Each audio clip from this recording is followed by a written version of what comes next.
Oh, thank you. It's okay. Thank you. I appreciate it. What? I got it. Thank you.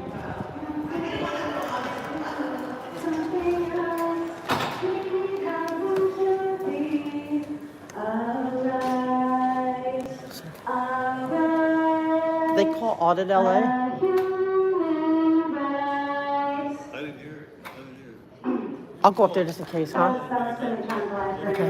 I'll move on to general public comment now. Oh shoot, I need to get. You know, Hey guys, sorry I'm sometimes like I don't work very hard on these late. songs, and sometimes I do. Sometimes I spend a lot of time on them, sometimes I spend a little time on them. I wish that I could count on seats being full of paid electeds actively listening, not just when I'm up here, but when other people are speaking. I want to go back to something I mentioned in my little song on the items, which is that we're spending a lot of money to light up City Hall because the Dodgers are winning and are in the World Series, and that's great, but the Dodgers are a privately owned entity. Hey guys, I'm trying to see what I'm like late, but at least I don't think I missed it. Celebrating the Dodgers, and I wish you would do that on your own time. Use your own money to have a party. When the city is going into debt and is lacking basic services and quality services, you guys throwing a party for yourselves because you're happy. Wait, let me see what. It's very correct, and I just did a better job of listening. Fuck you, Kevin.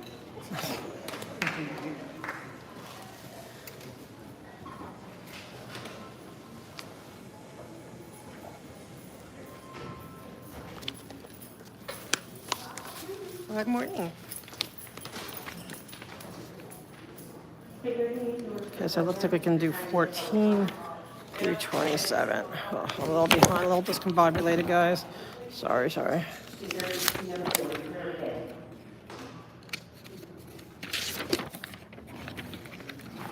still take your time and move on to the next speaker. Okay. Which item did you Good morning, guys. All items and comments. Okay, happy to see you, Fat Grammy. So 3 minutes for the items, keep track of the items, and 1 minute. So, resolution for LAHD fund item 14. As far as item 15, fund item 15. As far as I'm concerned about resolution in the case number. Sorry, guys. Good morning, guys. I just want to quickly find something to talk on. Item 16 and fund item 17, deal. In regards to item 18 and CD1 of Toberman, fuck Ring Astro, and fuck item 18. And top of item 18 regarding LA Housing Development Report recommendations, fuck LA Housing and fuck LA County like you. And then on item 20, fuck item 20, Ocean Park and Lee, and fuck item 21, Hernandez and Lee. Doesn't that rhyme? Absolutely. Now I'm on time. Look at 22, you fool. I'm not talking about De Leon, because we're all going to vote for Kevin De Leon. But as far as Rodriguez, she's such a tyrant. She doesn't know how to speak in public safety as far as I can see. Oh, look at 23 in CD3. Fuck 23 for all I'm concerned. Look at 24. Fuck number 24. I got all the time in the world to say fuck this, fuck that, and fuck you. After all, the word fuck is just a word. Then let me go to item 25. Oh, for R, Mountain Recreation and Conservation Authority. That's why the only goddamn thing you did for housing. That's the only goddamn thing you did for housing. So when you remind yourselves to vote for Kevin De Leon, November 5th, you've done something goddamn good. As far as I'm concerned, you want to vote for Kamala. Kamala has no interest in giving you food, clothes, or a goddamn rent. Then on item 26, Madam Attorney, because as you see, fuck item 26. And as I'm down to my 52 seconds, on item 27, American Beverage Foundation, once again, here we are asking and authorizing the tobacco bar to investigate you for the sales of alcohol beverages. It's not a necessity. You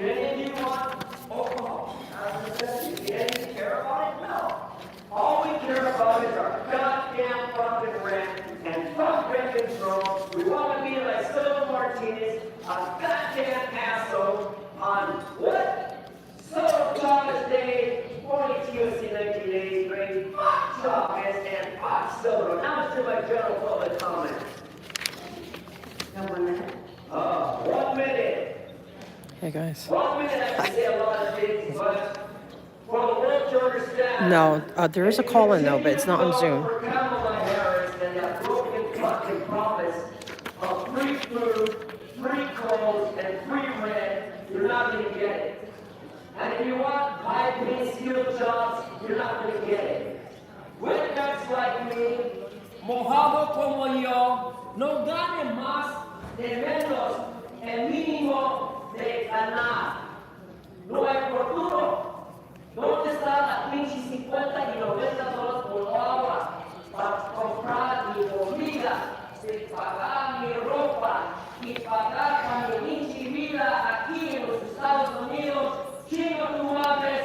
¡Viva Pancho Villa! ¡Vamos a feliz! ¡Sigue, sigue, sigue! ¡Chinga, chinga, chinga! ¡Tú! ¡Madres! ¡Cabrones!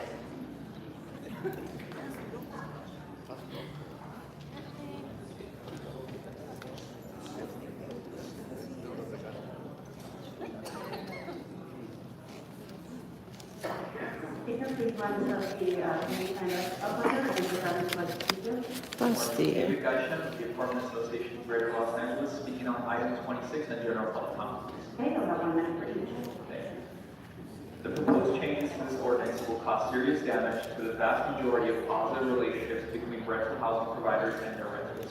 The required damage awards are astronomical for even a single first-time offense. As a result, small owners will no longer be able to take the risk of talking to their renters to work out amicable resolutions when rent is slightly late or Hey, guys. disagreements occur between two or more renters. Are you an auditor? Schedule or other common daily living. I don't know. This will cast an absolute chill I on mean, any sometimes I end up, I don't know if I'm an auditor, but sometimes I end up fear of false claims of seeing what they're doing. simple misunderstanding. Kind of walk into it sometimes. No longer be able to talk with their renters let me to see. find out about temporary hardships or explore Sorry, guys, trying to- for managing day-to-day living challenges. With these changes, the City Council is sentencing renters and rental housing providers to live under Cold War conditions instead of friendly, cooperative, and open dialogue for amicable resolution. We are not saying that harassment should be condoned or dismissed. What we are saying is that there has to be recognition that damages cannot be set as high to be financially Not really devastating, talk about- especially to small owners who will then be forced to sell No, their here, goods they never really to call it in satisfy this their one. wishes, nor Not in this one. That's Public Works, but they're off this week, Jolie. We urge the City Council to return to the original language, allowing discretion by the court to consider appropriate damages on a case-by-case basis and weighing the ability of individual owners to pay such damages. At a minimum, we That's would the urge City Hall. Council to construct a tiered system On of the City damages Council to meeting. properly recognize that small owners with 20 or fewer units cannot stay in business providing naturally occurring affordable housing when faced with such astronomical damage awards. What may deter a corporation will destroy common commons. Thank you. So for the next few again, I will call on. You still get to speak your piece. Sophie Manzanilla, Rosa Vargas, Sonia Verdugo, Sylvia Moroccan, Kyle, Karen Ramirez. If you please let us know your name and sign up under what item you'd like to speak to. Item 28 is general public comment. There's no item 28. You- I'm sorry, 26. Okay, you'll have 1 minute for the item and 1 minute for general public comment. Honorable council members, thank you for all you do. Fred Sucker, California Apartment Association. CAA is trying to be constructive, offer constructive feedback on the top of the amendment. Out of 33 changes, we highlighted concerns on 7 and pointed out 4 that we believe were major issues that needed to be addressed. The TAFO is an existing ordinance which underwent a year of stakeholder feedback, significant debate on some of these very same issues. This version before you had no such stakeholder meetings, was amended on the floor, full council, and then waived out of committee, skipping one of the few opportunities to weigh in on this important issue. The whole point of these revisions is to increase litigation. We are seeking a balanced ordinance that protects both housing providers and residents. Responsible housing providers should not face a cottage industry of lawsuits. We have put forth a Oh, letter. that's why we have the Constitution here. Hello, hello. Highlighting We have freedom of the our speech, concerns in construction. freedom of expression. Unless there are further amendments to address some of these valid concerns, we ask the council to oppose the current draft version. Thank you.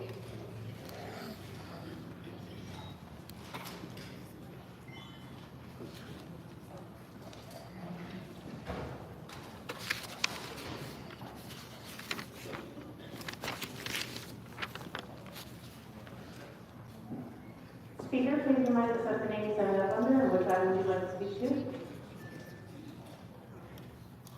Good morning, everyone. My name is Toshi Manzanilla, and I'm here today to express my authority about what's happening in our communities. The rent is too high. Our communities are working class people, and we cannot keep up with the high cost of rent. Low-income people need rent services. It's not fair. The situation low-income working class people are in. They're not watching. I need the microphone. Do they have the microphone? I am here I think to so. support their minds. Not sure. We need council members to vote yes on Tahoe to keep our traditional house being protected because housing Did they call me? is Are you sure? a How human do you know? right. Are you sure? I want to thank council members. You're not fibbing? Minister Fernandez and Hugo Soto Martinez for their continued support. Thank you very much. They said they didn't call my name yet. Can you zoom? Oh, so, okay, sure, absolutely. Yeah, okay, let's see who's. Hello from Colorado. The name you signed up under and which item you'd like to speak to. Oh, is that Padilla? She's always talking. That girl's got it. Is that her? No.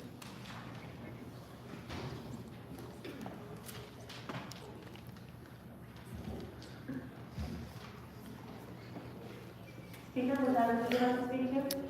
Buenos días, mi nombre es Rosalba. Good morning, my name is Rosalba. Voy a hablar Excuse sobre me. el artículo 26 o comentario público. I will be speaking on item number 26 on public comment. You'll have 1 minute for each. Estoy aquí para pedirles el favor que paguen con el incremento de la renta, I am here to ask you to stop rent increases. ya que cada día es más difícil pagar la renta. Because every day it's harder and harder to pay rent.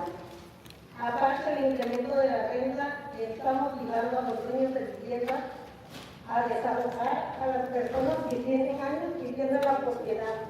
And on top of it, the increases in rent are making it so that the landlords want to evict people who have already been living in those properties for many years. Para ellos poder pagar renta, para ellos poder rentar más caro. So that they can charge more money. Por esa razón nos acosan. And that is the reason that they harass us. Ese acoso nos afecta nuestra salud mental y física. And that harassment, it affects both our mental health and our physical health. En mi caso, tengo 10 años viviendo en la propiedad, In my case, I've been living there 10 years. en los cuales en esos 10 años ha habido dos dueños. And in He those basically, I think, communities, said, I there's need to 2 talk to you. owners. And then she's Y tengo leaving. 5 años He went up to her, talked to her, and now she's leaving with him. viviendo con los dueños. And I've been suffering under I don't know harassment what that's for 5 about. years because of these new owners. Por favor, apoyen a los más vulnerables. Todos seres humanos merecemos tener I think dónde McCosker's vivir listening. y qué comer.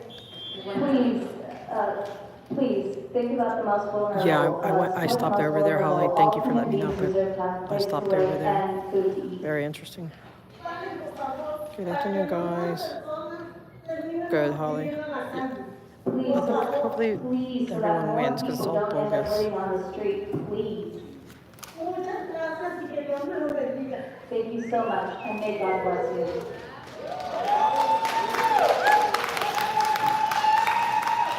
Oh, dang. Okay. High smoking scheme. I like that. Yes, hi, my name is Karen Ramirez. I'm speaking on item 6 and general public comment. You have 1 minute, please. Thank you. you. I am a renter in District 9, and I'm also a community board. I waved him at Oscar. He didn't wave back though. And I'm in the front line He's of probably so seeing confused how by me. tenants come into our tenant action clinic with cases of rent being too high for them to be able to afford living in their neighborhood. And secondly, the tactics that Oh, happy landlords birthday, are Selfless using right Soul. now with harassment. I will. Thank you for letting me know, because I'm so busy. Like, I'm so behind on everybody's stuff. So thank you for letting me know, Holly. But unfortunately, we live in a system where the police department and our government officials are not listening to us. We need there to be a rent cap of 3% for people to be able to afford to live in Los Angeles. And we also need stronger tenant protections in terms of harassment. We do have an anti-harassment ordinance right now, but as it stands, it has no teeth.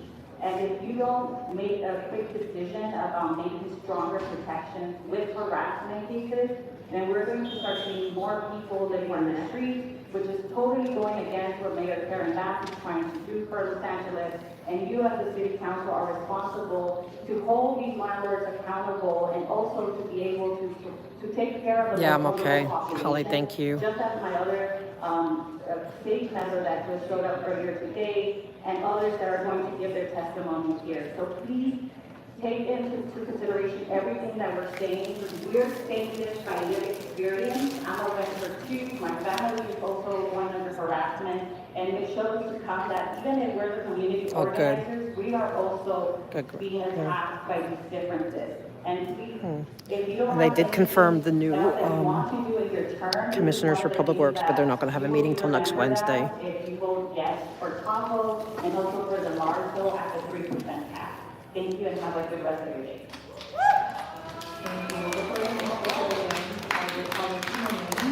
Christina Boyer, Gloria Machoro, John Fuentes, Edna Big group, and I got here really late, so I might not get in. Stefano Medina.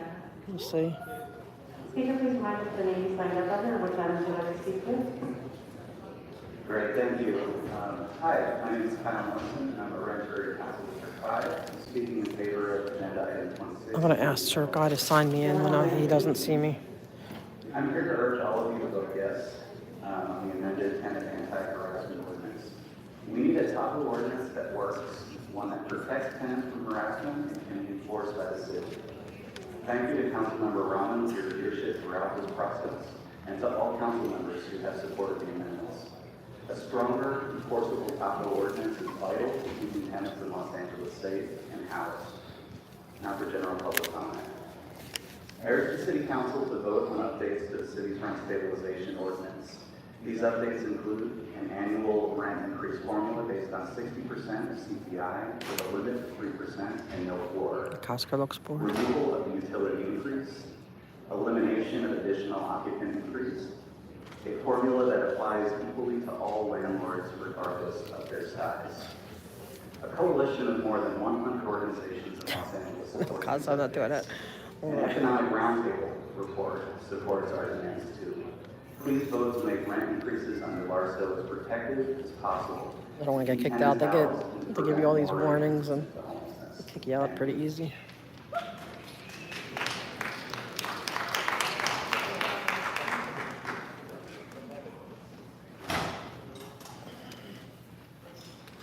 Speaker, please remind us of the name you signed up under and which items you'd like to speak to. Hi, my name is Delia Rodrigo, and I'm going to be speaking on item number 26 of the general public comment. You'll have 1 minute for each. I'm here to urge city council members to vote yes on agenda item 26. We need a tenant anti-harassment ordinance that works as intended. Thank you to Councilmember Rahman and for all of your leadership, and thank you to all the council members who have supported the amendment. We ask you to recommit to voting yes on Tahoe. We need a stronger Tahoe ordinance to keep tenants housed and protected. I also urge the city council to vote on LARSO updates that will keep our friends and families in No their Pikachu. homes. A primary cause of homelessness is rent costs that exceed what tenants can pay. Studies have shown a $100 increase in median rent correlates with a 9% increase in homelessness. A coalition of more than 100 organizations. It's a big crowd today. I hope I get on, but I want to go up to, at noon. You're going to have the here the meeting for what do you call it, ethics commission. Thank you.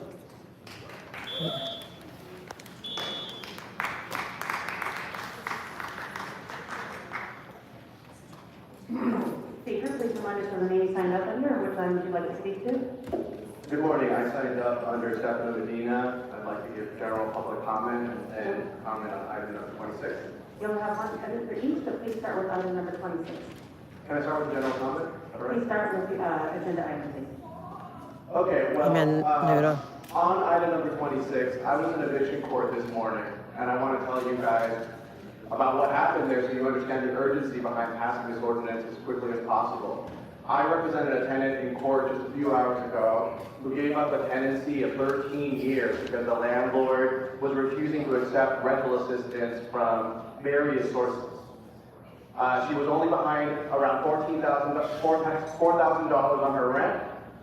I had rental assistance lined up for my client. She was able and willing to afford the rent moving forward, but she lost her home because the landlord was unwilling to cooperate with the rental assistance application. The tenant anti-harassment ordinance that you're going to vote for today would prohibit that. So I want you to know how important and how urgent this is. This law is going to start helping people They right don't away. listen. For my general public comment, I want to just stress for the elected officials and the policymakers in the room right now, who else is in the room? Because in here, I have several clients. Behind me, I have several clients. I am conferring with my clients while I'm waiting for my name to be called in public comment. There is a lot of expertise. The tenants who are here, who were here yesterday, who are here today, are experiencing these issues. I, as an attorney, am here doing policy advocacy, but just a few hours ago, I was using the laws that you passed here today. I want you to understand how much expertise there is in the room. And you know who's not in the room? Of course, the landlords have their advocate, but there isn't a landlord attorney here in the room. Dennis Block is not here in the room. There aren't any landlords. I wonder if he could help the people being evicted by Scientology. None of those people are here in the room. And that's why the advice that you are getting on how important these issues are is overwhelmingly one-sided, because I want you all to understand where the expertise in the room is. Thank you. Excuse me, sir. Do you have a card? Can I talk to you? Let's see if I can help out.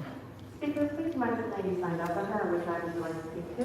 Good morning, my name is Christina Moyer. I'm a resident of CD5 and attorney at public counsel, and I'm speaking to item 26 of general public comment. Okay, we'll have 1 minute for each. Please start with I am a the, streamer, but I can mute it if you wish. But I have a question. I'd like to urge all city council members to vote Okay, yes on there's agenda somebody reached out to me.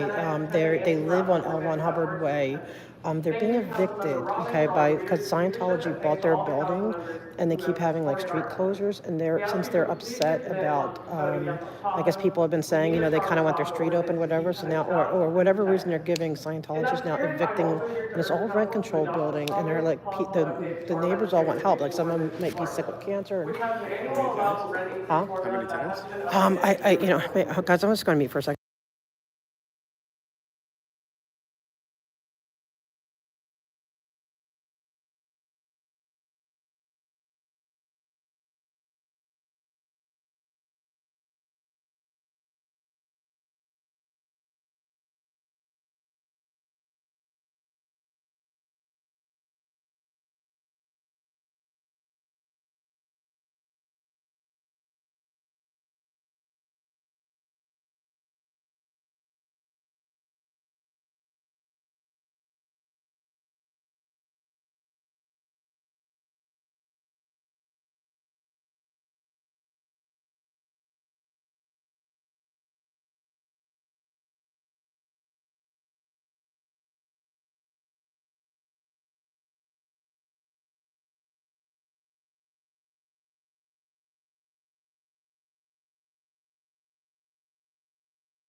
Okay, guys.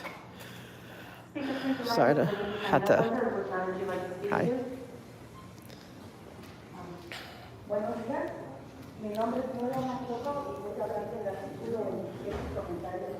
Señora, ¿podría repetir su nombre?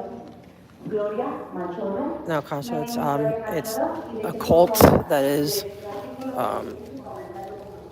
Talk about 26 and general public thanks, comment. Nights on. Yeah, I gotta help. I'm gonna find help for people, for everybody. Got a network.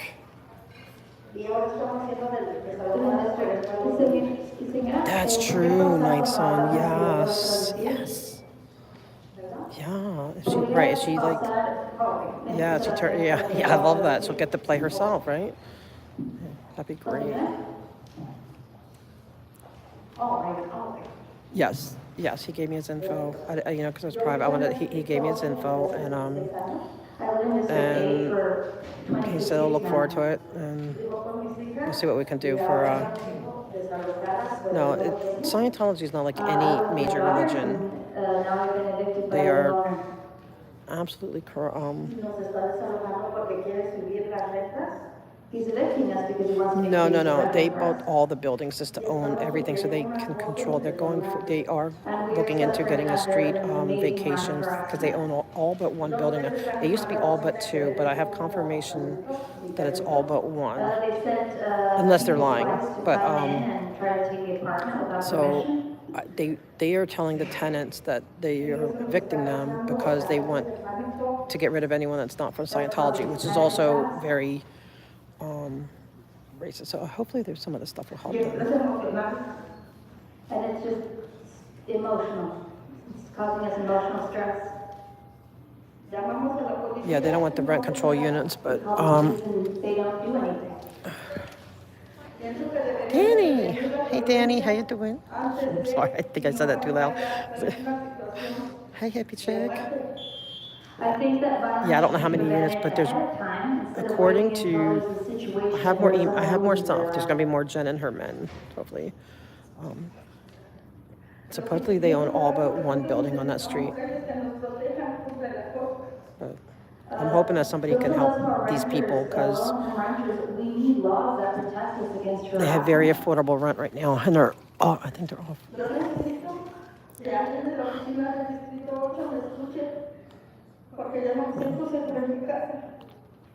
I need someone from District 8 to listen to me because I don't feel safe in my home anymore. Wait, get the wait, who are you talking about? What are you talking about? Wait, what did we? We also need the increases in rent. I don't know what we're talking about.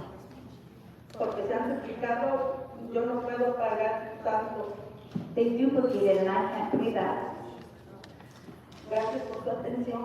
Okay, guys, no, we don't do any Thank you for your time and I hope that you can do something. any of that. I don't bring the drama here.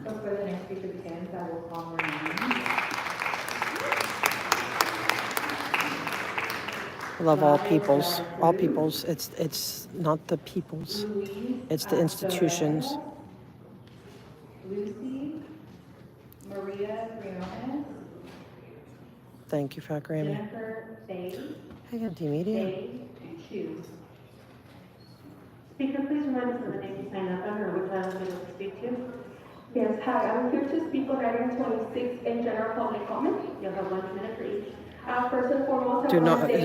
There's no anti-Semitism here. There's no anti-anybody here, guys. Whoever, I will block you if anyone comes against any people. We are almost there.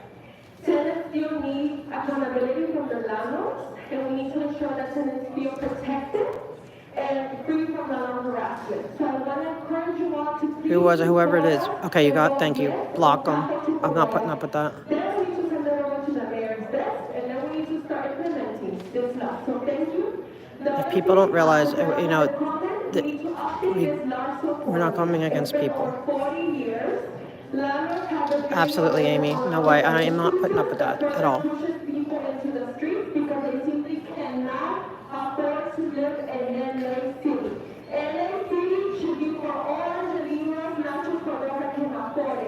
Please amend this landfill ordinance to ensure that the 3% is the maximum and not the floor. Thank you.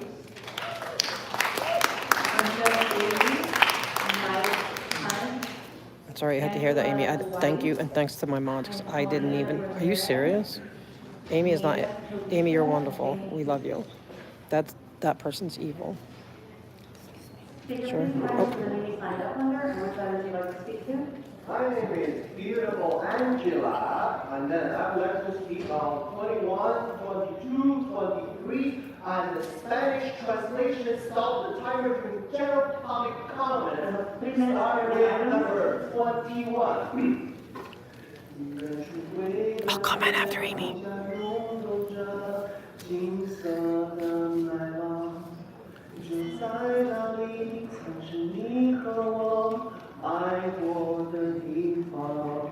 微风带着收获的味道，吹向我脸庞，想起你轻柔的话语，曾打湿我眼眶。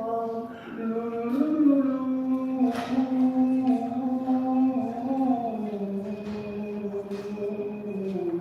啦啦啦，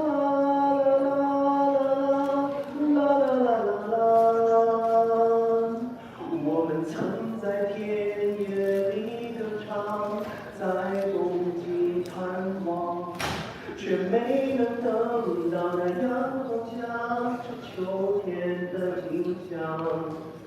Number 22。见一段时光缓缓流淌，流进了月色中微微荡漾，弹一首小河淡淡的香，美丽的心就落在我身旁，萤火虫点亮夜的星光，谁为我添一件梦的衣裳？推开那扇心窗，远远的望，谁摘下那一朵昨日的忧伤？我像只鱼儿在你的河塘，只为和你守候那皎白月光，游过了四季和花依然香，等你吻在水中央。23。曾人自由在花里那熟悉天段，害怕記憶在考選。過起那頓螺旋，叫世舊友見面，回望過去情多天，再見手手跟喺心裏伴這過年願見。望見天空正灰心，一心想為落眠。重見那份笑聲，再見那頓愛景，你我只應帶雨天，但願受天助戰，忘錯日在蒼天。General public comment.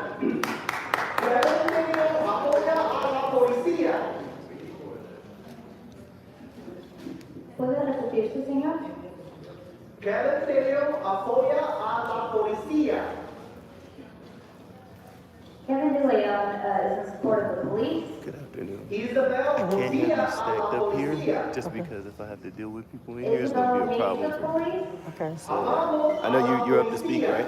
We love the police. I'm trying to find out because I can't tell, but I want to speak. Just wait here till you speak, and if you can use this eye. I'm gonna leave right after that. Oh, okay. All right. Mhm.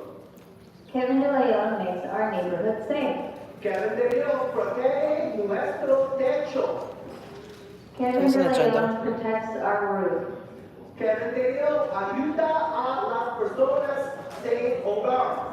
Kevin DeLeon helps people without homes. Cementerio siempre responde el teléfono. Kevin DeLeon always answers the phone. Cementerio siempre aparece cuando la comunidad lo necesita.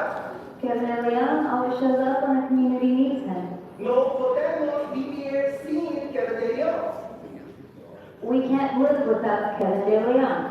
Queremos a Cementerio por otros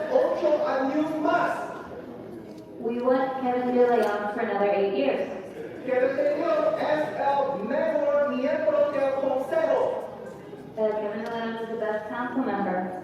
Kevin De Leon es muy buen líder. Kevin De Leon is a good leader. Kevin De Leon es muy guapo y nos amamos. He is very handsome and elegant.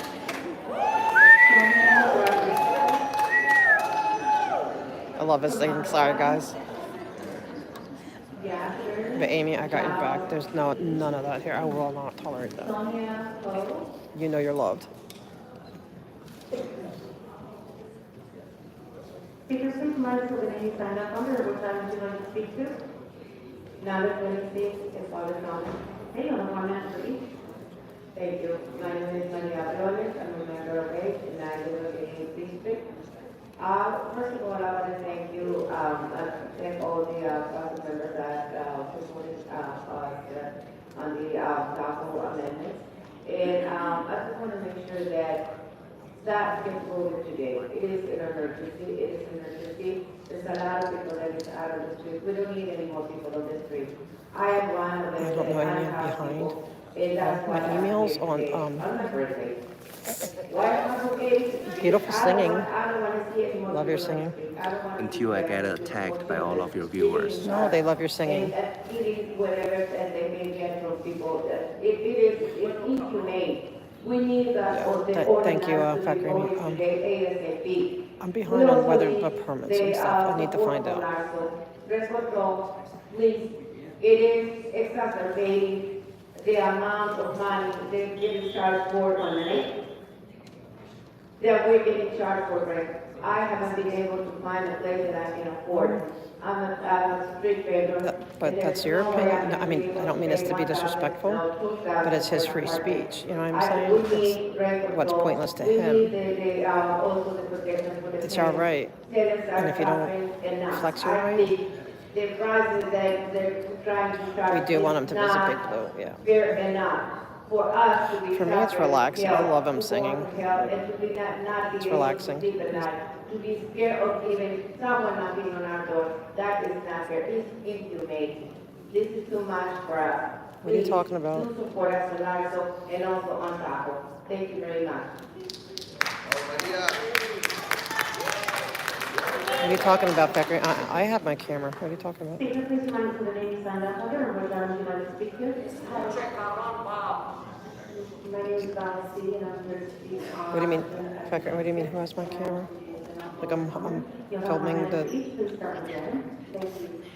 I'm here today to urge every city council member to vote yes on agenda item 26. Oh well. We need a robust. Oh, in the chair. effective Oh, that wasn't me. That was some lady. protect tenants. And I want to say a special thanks to the council member Ramon for leading the charge and to all those who have supported these crucial amendments. Please recommit to voting yes on the stronger travel ordinance. Oh, okay. No, that wasn't me. Community members to house That's and secure. That's so funny. It was just a traffic jam here at City Hall. Vote in favor of stronger tenant protection. As a Larso tenant, I know firsthand the impact of raising rents and additional occupancies. These increases prevent people like me from supporting loved ones. Trying to get me to move though. It's like L1 Hubbard Way, no We parking. need policies that genuinely protect tenants and keep people housed. The proposed updates, like capping annual rent increases at 3% based on 60% of the consumer price index, eliminating the utility and additional occupant bumps, and applying these standards across all property owners will keep families in their homes. Over 100 organizations and the economic roundtable. I forget what I'm even talking about. Showing they're critical for stability in our community. And also, I just want to rebut the person who spoke earlier. We're not looking to increase litigation. That's not our language. That's their speech. We just want to defend our basic human rights to a clean and safe home environment, free from landlord harassment. That's so funny. I was so confused.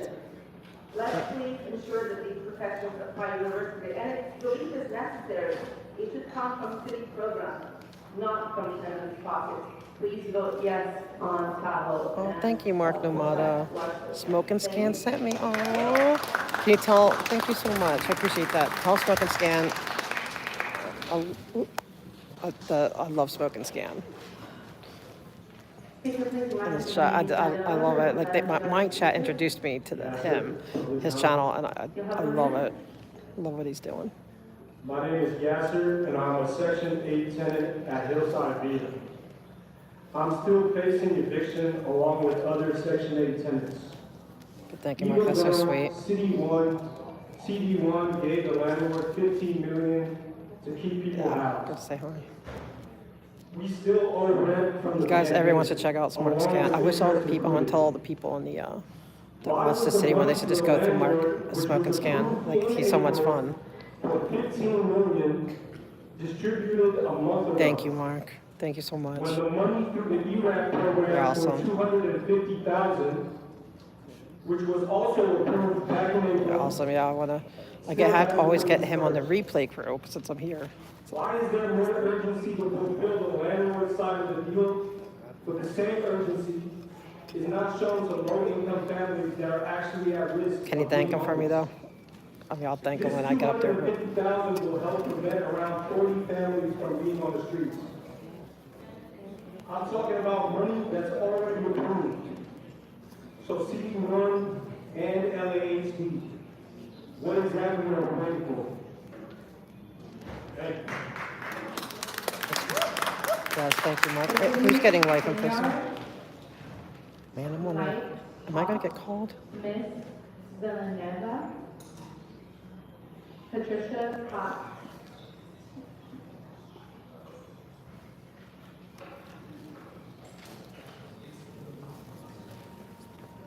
Speaker, please remember to maybe sign up or which items you'd like to speak to. Buenos días, mi nombre es Tomás Martínez, estoy aquí apoyando a Capo. Una My fórmula name is de Tomás. aumento. Señora, ¿podría repetirse y darme espacio entre sus oraciones para que le pueda traducir? Gracias. Estoy aquí apoyando a Capo. I'm here to support Tahoe, Una fórmula de aumento anual basada en el 60% a formula that an annual increase of 60% del IPC con un límite de 3%. Pedimos un aumento del mínimo del 0% al máximo 3%. of the CPI with a limit of 3% and no floor. Do I already go check if I'm speaking? I hope I get to speak. Para pedirles que voten sí al artículo 26 de la agenda. I'm here to ask you to vote in favor of Article 26 of the agenda. Yo vivo en el distrito 14. I live in District 14. Pido al consejo que vote sí a la actualización del acto. Gracias. I'm asking the council to vote yes on the large sale updates.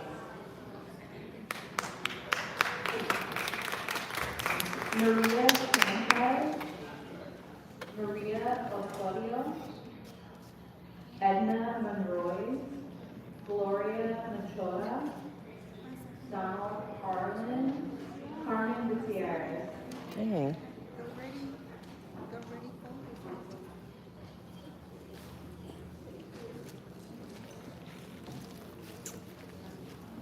Come on, Doherty. Speaker, please remind us of the name you signed up under and who got Es it. María Sánchez. My name is Maria Sánchez. Y voy a hablar sobre el artículo 26 en la agenda y también voy a dar comentarios políticos. I'm going to talk about 26 in the agenda, and I'm also going to give public comment. You'll have 1 minute for each. Tiene 1 minuto para cada uno. Vivo en el distrito 9. Pido que apoyen la autorización de lapso. I live in District 6, District 9, and I'm asking you guys to support the updates for Tahoe. Lapso, For Larsa, sorry. I had to be on the replay crew. What happened to Amy? Al máximo 3%. We need an increase from 0% to the maximum of 60%. He vivido en mi hogar 15 años, somos familias de bajos recursos y un incremento más del 3% no podré pagar. I've lived there for many years, and an increase of more than 3% I'm not going to be able to pay. Por lo que me preocupa que pueda quedar en la calle, que tenga un hijo con necesidades especiales, les pido que apoyen la fórmula CLAS. I'm worried that I'm going to end up on the street, and I have a child with special needs. So I'm asking you to support this. Y necesito que nos apoyen en menos con la renta porque estamos pagando mucho y necesitamos porque muchas familias se están quedando en la calle. Gracias por su apoyo y esperamos mucho apoyo de estos concejales. And we're asking you for your support because many families are in danger of ending up on the street, and we're asking you for your support in terms of the rent. Please help us. Thank you. Speaker, please remind us of the name you signed up under and which item you'd like to speak to. Oradora, por favor, recuérdenos el nombre de I hope I get to speak. Perdón, ¿quién puede repetirse? María Osorio. María Osorio is my name. Y voy a hablar en el punto 26 de la agenda y comentarios públicos. And I'm going to talk about 26, and I'm going to give general public comments. ¿Se puede acercar un poquito más al micrófono? Sí. No, 1 minute for each. Y un minuto para cada uno. Sí, mi nombre es María Osorio, yo vivo en el distrito 9. My name is María Solo, and I live in District 9. Soy miembro de ACE y estoy aquí para pedirle a los concejales, ¿verdad?, que voten y apoyen a la ordenanza LARSO. I'm a member of ACE, and I'm here to ask the members of the council to vote for LARSA. Que de antemano creo yo que ustedes deben de saber que la mayoría de las familias que vivimos de bajos recursos en esos distritos no podemos pagar aumentos de renta. Que la dejen fijo, por favor, You would think. en el 3%. But they don't. I Look think on you this guys chat already now. know that the families that live there, the low-income families, cannot pay this increase. This is Los Angeles. 3%. Porque yo soy una persona que está ahorita a punto de ser una estadística más de vivienda, sin vivienda en la calle. Because I'm about to be a person who's just Yeah, another it's horrible. statistic, a person who's homeless on the street. Soy mamá soltera, tengo 4 niños con necesidades, ¿verdad?, con condiciones de salud. I'm a single mother. I have We got Hernandez, kids right? who have special conditions and they need specific help. Clark's Yo les watching quiero them. pedir a los concejales que están aquí y no quieren votar o se abstienen a votar porque tienen conflicto de interés. ¿Por qué se ponen en este cargo si saben que no van a poder ayudar a su comunidad? Si para eso agarran este cargo y la comunidad para eso vota por Go on ellos. YRB. I Yep. want to ask those members who don't want to vote in favor of this because maybe they have special interests. And now you know why why are you people here sing. in a seat if you are not here for the purpose to help your community for the job that you were put here to do? So, yo les quiero Ooh, pedir de this is favor being que se tough pongan one, la which is mano en el good. corazón, ya que ellos tienen su vivienda, tienen su trabajo, ganan muy bien, que desempeñen su trabajo y que mantengan a sus familias en sus hogares. So I want to ask you guys to look into your heart, since you guys live well, you have your homes, you are paid very well, that you think about these families and that you help these families stay in their houses. They know they're being filmed. Porque es terrible estar en una vivienda donde no duermes And they get called out. por el terror a que lleguen a hacerse algo los dueños. Because it's horrible living in a place where you can't even sleep because you're so afraid that the owners are going to Cosker's the come in only and one do that something to he you. semi-listens. Like he's the Ahorita only donde yo one. estoy viviendo me han dividido la base del He's the agua, good porque one. tienen Real que good. bajar el agua. Where I live, they divided That's just gave him a thumbs up, the base 'cause he's of the listening, water, so he's how they listening. pay the water. Yo llegué al departamento y ahí no existe nada de cambio. He kinda half nodded. See, now he's listening. He knows he's in check. He knows it's coming. Perdón, ¿puedes repetir Oh, la última exactly. parte, señora? Se pueden imaginar qué terrible es toda esta situación para mí y mi familia, Yeah. mis So hijos. can you imagine how hard this is for me and for my family? Por favor, voten sí, está en sus manos de apoyar a su comunidad, a sus familias que estén en su vivienda. No queremos más familias en las calles, es terrible, por favor. So this lady's pouring out her heart. Muchas gracias. Please do your job and support these families. And even if whether you're for or against, you can at least listen. Val Marquez, Ken Marquez. Hello, my name is Carmen Gutierrez, and I'm an organizer with the Queen Car Wash Worker Center. Which item do you want to speak to? I'll be speaking on item 26. You'll have 1 minute. It's just, yeah, that's right. The code. Hello everyone, I'm urging City Council to vote on Marshall updates that will keep workers and their families in their homes. Los Oh yeah, Angeles straight up ignoring. is the capital of wage theft in the nation. The rippling effects of wage theft and rent being too high leads to housing insecurity and homelessness. Please Yeah. vote to make rate increases good question on to the eat. also the most protective of tenants possible. In addition, I am here to urge all city council members to vote yes on agenda item 26. We need a tenant anti-harassment ordinance that works as intended. Thank you to council members that supported and for all your leadership. Thanks to council members Hugo Soto Martinez and Luis. We ask you to please commit to voting yes. This isn't court. In court, yes, it is illegal, but this is City Hall. Protection for tenants. This is a public meeting. And to keep our families housed. Thank you.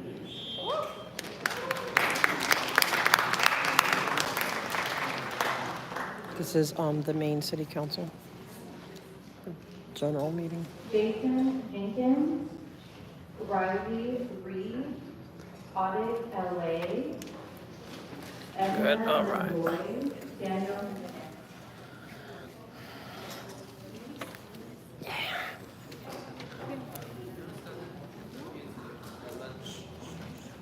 Speaker, please remind us of the name you signed up under and which item you'd like to speak to. Buenas tardes, mi nombre es Eloisa Galindo. Hello, my name is Elisa Galindo, Voy a hablar sobre el artículo 26 en la agenda and I'm going to talk about 26 in the agenda. y también comentar 1 minute. Tiene un minuto. Vivo en el distrito 14. I live in District 14. Pido al concejal que apoye la actualización de Tajo. I'm asking for the members of the council to support the Tahoe updates. Quisiera yo Where's the Ethics Commission meeting at? I think it's on the 10th floor, but I'm not sure the room because I remember seeing it says on. If you look on my community page, I posted it. I know it's like 10 something, City Hall 10 something. I'm here to talk to you guys as part of your community. See all these NPCs. Estoy viendo a Mónica Rodríguez plática, por eso no entiende las necesidades de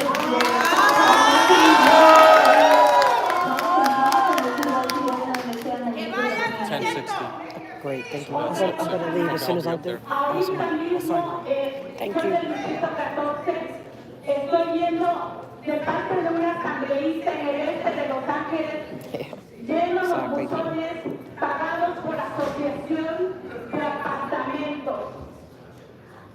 ¿Se puede repetir, señora, perdón? En el este de Los Ángeles, una candidata para asambleísta. In the east of Los Angeles, a candidate. ¿Ustedes piensan que pagados por la Asociación de Apartamentos van a tener la voz para defender al pueblo?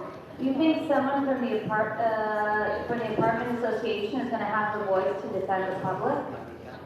Hoy pedimos un aumento mínimo del 0%, Today we're asking for a minimum increase of 0%, máximo del 3%. maximum of 3%. Ustedes pueden pensar, ay, es que esos vienen y solo piden, no, son la comunidad trabajadora. You guys can think these people just come and ask for things, but no, we are the people that work. La comunidad que ayuda a pagar sus impuestos. The community that helps pay the taxes. La comunidad que vive con miedo porque va a ser desalojada. The community that lives with fear of ending up homeless. Mientras que algunos concejales que están recibiendo dinero de asociación de apartamentos, all while members of the council that are getting money from the Apartment Owners Association nunca van a tener la voz para el pueblo, aren't ever going to speak for the public porque son los títeres del I love it, Sue. capitalismo. because you're puppets for capitalism. Es un basta. Sean Thank you for that. aliados Love de la you. gente trabajadora. Stop that. Ally yourself with working class Y people. pongan atención cuando vienen a hablar el pueblo de sus necesidades. And when the public It's not ADA accessible. what they need, pay attention. Por favor, pasen Tajo. Please pass Tahoe. Gracias a todos Yeah, enjoy your esos day. concejales que han apoyado a Tajo. Your slate Por too. favor, síganos apoyando a Tajo. Sigan apoyando a Tajo. Thank you to all the members that are supporting Tahoe, and please continue to support Tahoe. Parte de ese pacto contra la privatización y de reclamando nuestras escuelas. We need to fight against the privatization of schools and reclaim them. Veo todos los días como el 6% de estudiantes homeless. I see every day 6% of those students homeless. Apoyen a Tajo y la Thank you, your time is up. Support Tahoe and Larco.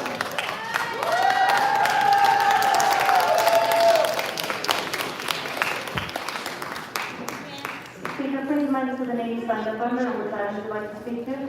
I'm Audit LA, and I like to speak a little on a bunch of them. I don't know the exact number, so I like all the minutes plus public comment, please. Okay, you'll have 3 minutes for items 14 through 27, 1 minute for general public comment. Thank you. Okay, I want to start off with the lighting for City Hall for the Dodgers. I think it's a great idea because you know why? Like, it's going to be big festivities. It's exciting. And I can't wait to take some time off of here because you're not going to be here that day, right? We're going to be off. And I get to watch it on Smoke and Scan. I can't wait. So light it up pretty, light it up. And also, but as you're lighting up City Hall, can I suggest that you light up the rest of the city? Because it is really dark out there at night, and it's really hard because the streets and sidewalks are broken. They are in horrific shape, and trying to, get around in the dark, because it's really, really dark, because there's no lighting, is really hard. So, You need to speak to the agenda items, you can speak to that in general public comment. sorry? You're taking my time. Well, I am. I'm talking about lighting. I mean, and waiting for the party with Smoke and Scan. So after that, I want to talk about the one for the housing. I am very upset that on L. Ron Hubbard Way, okay, there is a building, because they bought all the buildings on L. Ron Hubbard Way, the Church of Scientology, well, the Cult of Scientology, bought it, and they are evicting people who have been in their homes for 30 years because they don't want anyone non-Scientology in their apartments, and they want to get rid of the rent control.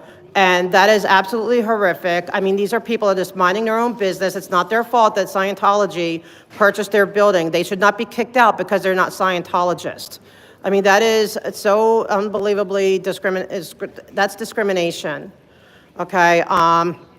And thank you, Mr. McCosker. I always learn from him. Because of him, and housing and everything, I want to apologize actually to Hugo.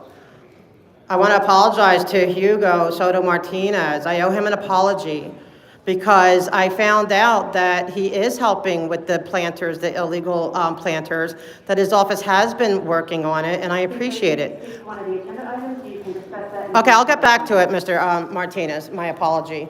Okay, I want to talk about when you're doing all these cleanups, okay? And there's 2 agenda items about, doing encampments.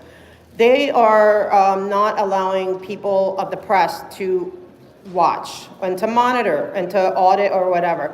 These are people who are not interrupting. They're not interrupting. They're just filming. You guys have to get used to the fact that we want transparency in our city. We want it when you're dealing with everybody. You're transparent. I'm filming you. Smoke and Scan is filming you. And his people, they're having a great time over there. Like, I wish I could jump in on his, on Smoke and Scans, right now, but I can't. I had to catch the replay crew of Smoke and Scan. Thank you, Smoke and Scan. And it's great, and I'm just gonna let my time out, because then can I just jump to public comment? I'm gonna get back to my apology to Mr. Hugo Soto Martinez. He has been, I found he has been doing it, and I got this from Mr. McCosker, because he's such a stand-up guy. When he does a mistake, he just says, I'm sorry, shakes your hand, and looks you in the eye.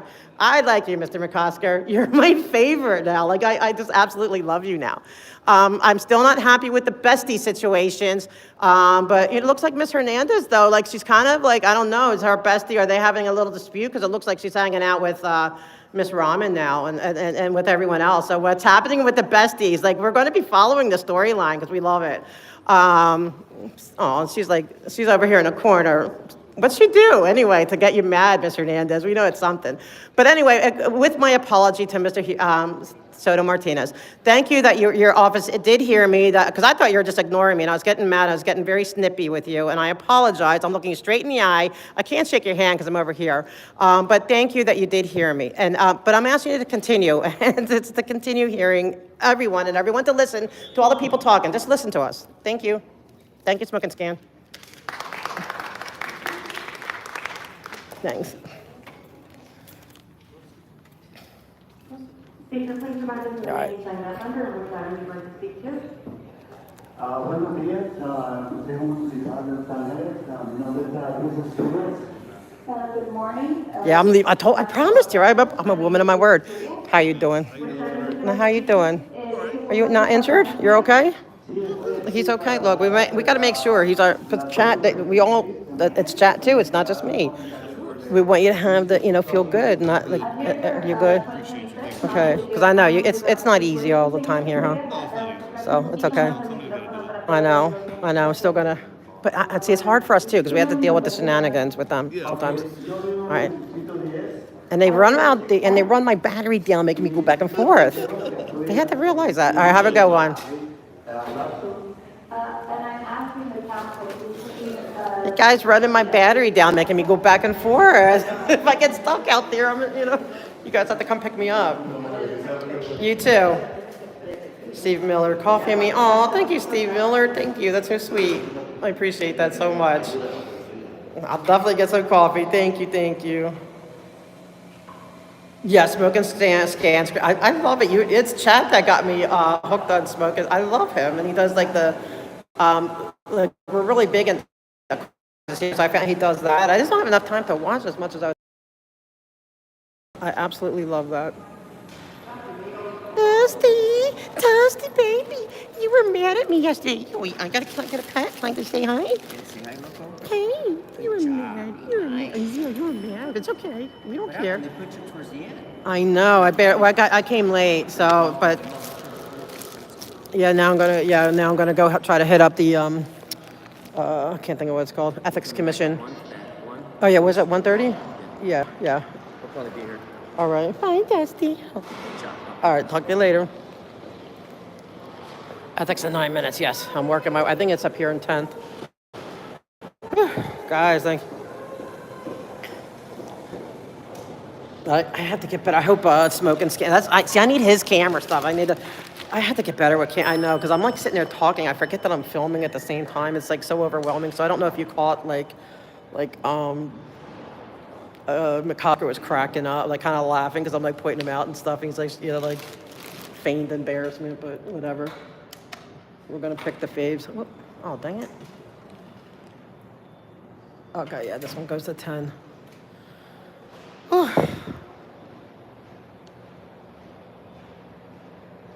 Yeah, I gotta have fun. Well, I want people, because I really want people to come to these meetings, so. But I had to catch one of his car chases. Go back tonight and watch when the lady in the chair was ahead of you doing comment. Really, I saw it. That's so funny. She was smaller.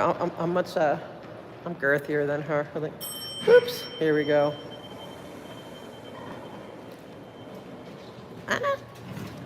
I hate elevators. Oh, gosh. Okay, we got this.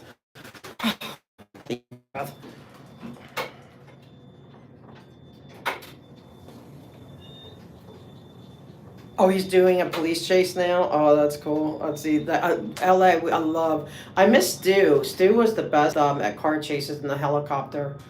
Yeah, we love our car chases here. I forget, did he say 1060 or 1030? I'm going to assume it's this, right? Is this... Huh. Okay, 10. Does anyone know if it's 10? Is it 1060 or 1030? Anyone know?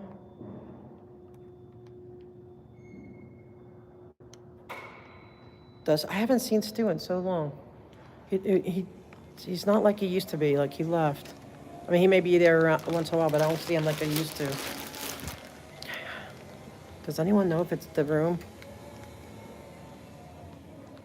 Oh my gosh, I feel, is it 10?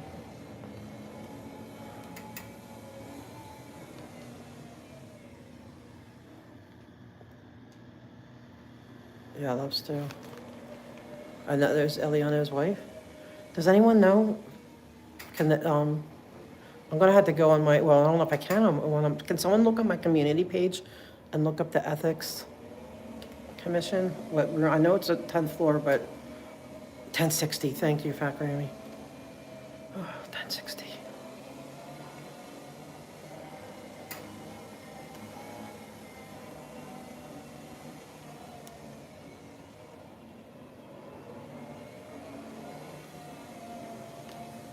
Okay. 1060. I hear people. Is 1060 around here? 1060? 1060, it should be down Okay.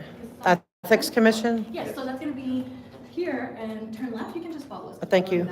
Do they allow streaming or is it no streaming? I'm not sure, but I don't think there's We'll get an any. answer for you on that. Thank you, I appreciate it. Because like the people love to see what's going on, trying to get people involved in local government and stuff. But if it, I want to also go by the law.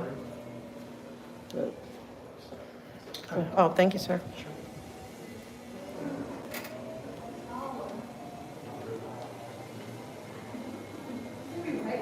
Thank you. After you. You could go first. I think I'll be all right. Yeah, the chair might snag me. Yeah, a little pasty. It's all right. Should I go sit in the corner? Should I just sit like in the corner or so over there? Huh? So I think you can just Like pull up right here? Okay. Is this good right here? Yeah. Okay. So I'm like.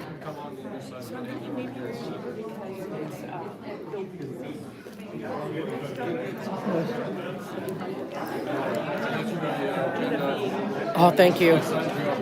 Oh, good, thank you. Because I already forget what room it was. He looks sharp. Look at him. He's sharp. Good, thank you. I think here they'll be a lot nicer because it's the first time they're seeing me. But yeah, and I met with that's the commissioner that I met with over there. I mean, not commissioner, but that blue suit next to the lady. But behind the gray suit.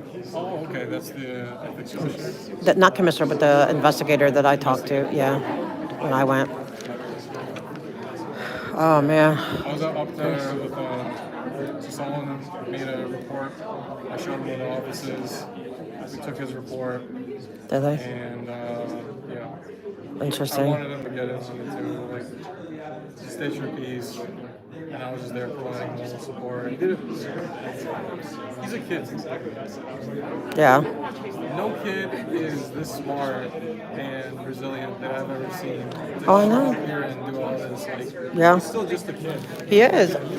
That's why I want him to join the neighborhood councils. They have youth seats. He would be great because he would be serving this community. He'd be, Yes. I want him to join that program. You hear me? Yeah, he's looking good. Everyone's like, you're looking sharp. So, yeah. It was crazy, and it's just so. I don't even know what I want to speak about.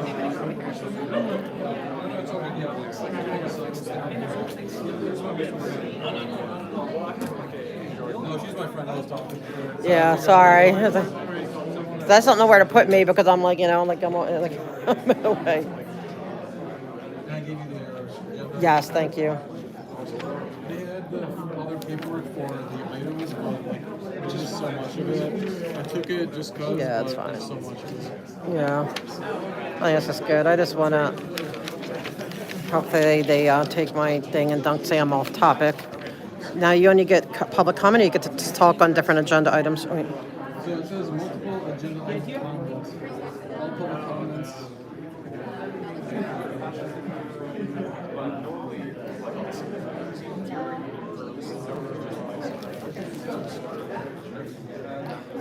Yep, they're all saying you're looking sharp today. Yes, he is.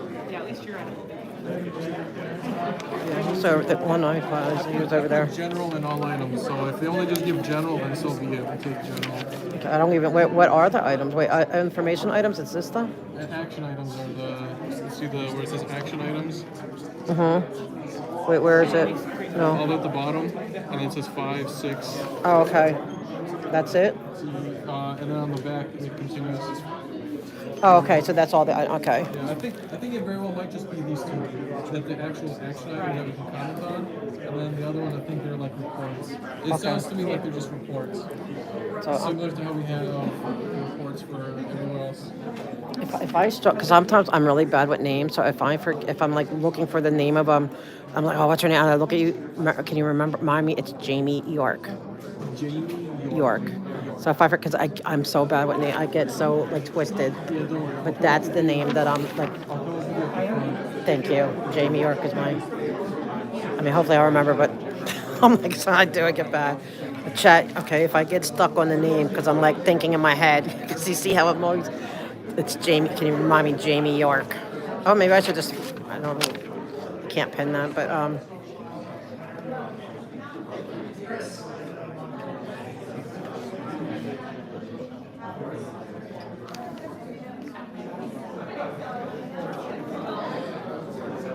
yeah, I get. But they don't explain the agenda items. It's just very brief, but it's okay. But they're talking about selection of hearing officers. I want Jamie York.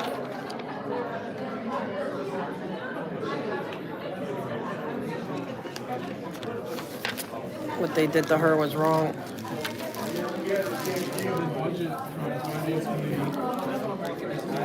130, right? Yeah. Well, that's the big wig. That's the granddaddy of all committees. Yeah, that's their. Yeah, and whoever, I don't know. Well, Kokorian was on it. The head. Whoever gets that is like really prestigious to get to chair that committee. I don't understand why the controller would be the same person leading that committee. Well, it has to be one of the councilmen, yeah, the councilman, yeah, or women, council people. Hello, Sure. everyone. For those joining us by audio only, thank you for waiting. We'll be getting started here shortly.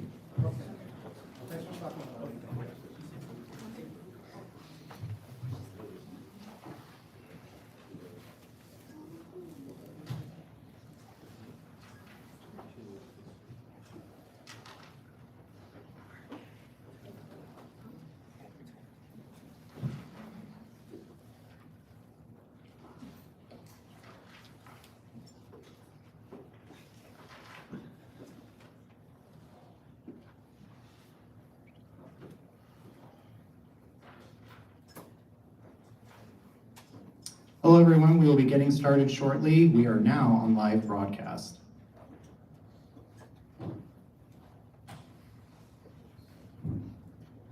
President Dar, you will hear a prompt that recording has begun and we may begin.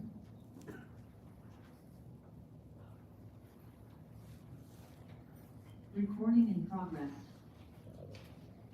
You may begin. Thank you, Mr. Murder. So good afternoon, everybody. Today is October 30, 2024. If you don't know who I am, I'm Jeffrey Dar. I'm the president of the Los Angeles City Ethics Commission. This is a special meeting of the commission. Meeting is not our normal meeting day. That's what makes it special. And it's special because we're all here together, which we appreciate. Today's meeting is being held in City Hall Room 1060, and it's also accessible by telephone. So for those who are in person, you'll bear with me as I let everyone who's listening and anyone else who maybe here wants to also listen by telephone what to do. First, you need to call 213-621-2489, and that's 213-621-2489. You guys can call. If you wish to provide public comment, which we welcome, and you want to do it in person, make sure you fill out a speaker card. Oh, you did. Thank you. Get them to us. If you want to do it remotely, we welcome that also, and you need to do the following if you're remote by telephone. You need to call for remote public comment. Hear that?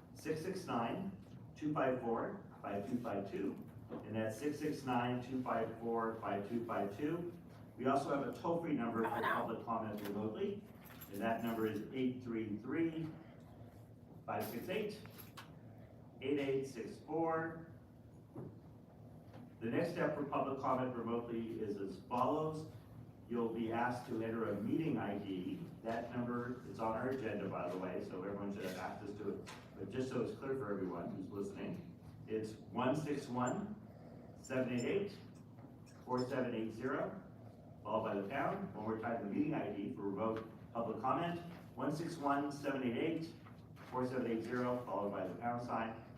And then when the time comes, you'll press pound again, and you're asked for a participant ID. So with that, we're going to turn to our agenda, and we're going to start with a roll call. When your name is called, please state your name for the record and here or present. Commissioner Cohen. Commissioner Cohen, present. President Dar. Present. Vice President Kulkarni. Vice President Kulkarni, present. Commissioner Stern. Robert Stern, present. President Dar, we have 4 commissioners present. We have a quorum. We may continue. Thank you. So we're calling the meeting to order after we've established a quorum. It's now 12:05 p.m. October 30th, 2024. So the next item on our agenda is our multiple agenda item for public comment. And at this time, we are going to take public comment on agenda items and general public comment.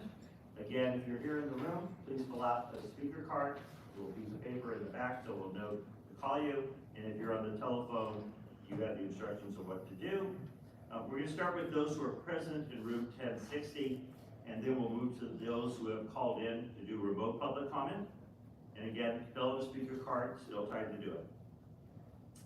First speaker in no particular order, just random as what I have, is going to be Henry, or Henri. Come forward. And then for our public comment, you're going to be provided with generally 3 minutes, and we'll proceed. Thank you. Can you hear me well? We can hear you fine. Thank you. Thank you. I'm just here for primarily the general public comments. I'll take the 3 minutes. I stand before this committee to speak on as a victim for the several counts of lawfare I've personally experienced as well as witnessed being enacted by the city attorney Heidi Soto against public critics of Scientology. I know that this committee particularly handles professional services conduct and other ethics related conduct of city officials, not just the city council members.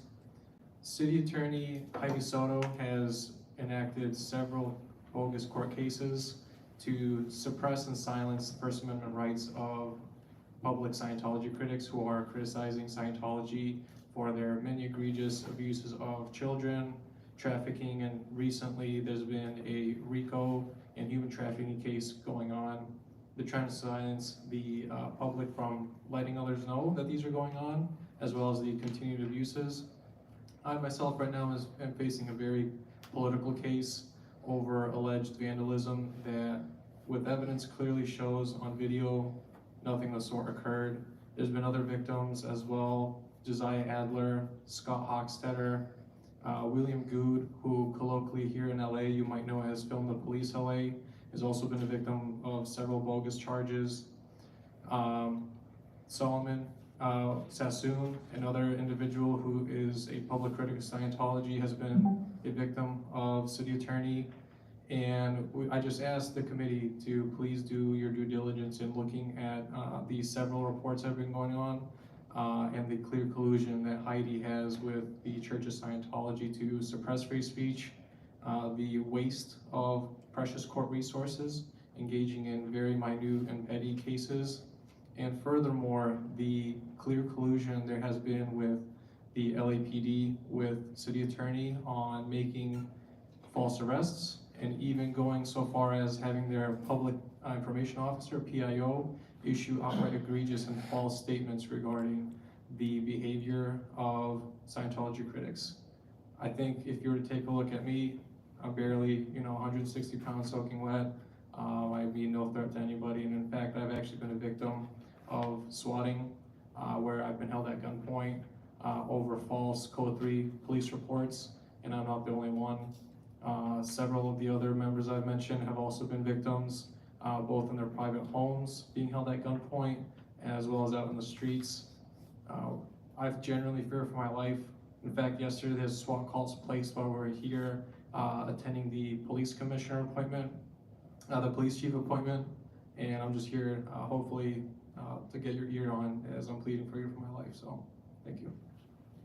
Great job. Thank you. Hey, Kirby's mom and Tandra. All right, the next person we're gonna call to the room is Audit LA. That's me, but I don't know if I can make it. Could I just talk from here? I can talk loud. We can hear you so that public can hear you. Oh, okay. Is there a way to provide assistance? If I understand, don't need to come up and speak it out. Don't worry. Sorry, guys. Homie. Not a problem. I'm so sorry.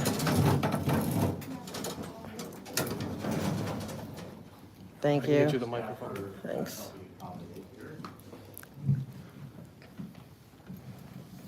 Thank you.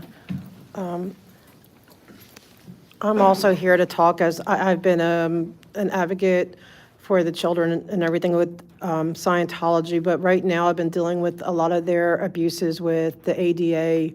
And as I started researching why they are getting away with so much abuse in the city and the city's not doing anything, just with that, like they have 251 planters that are not ADA compliant all around their building, and it's to keep people who protest out. And I'm very peaceful, like I'm not out there really protesting, but I am speaking up against it, and I am being attacked in so many ways. And I found out by doing research that what they're doing is that they're basically begging and pleading with LAPD, all the different city services, to do something about these protesters.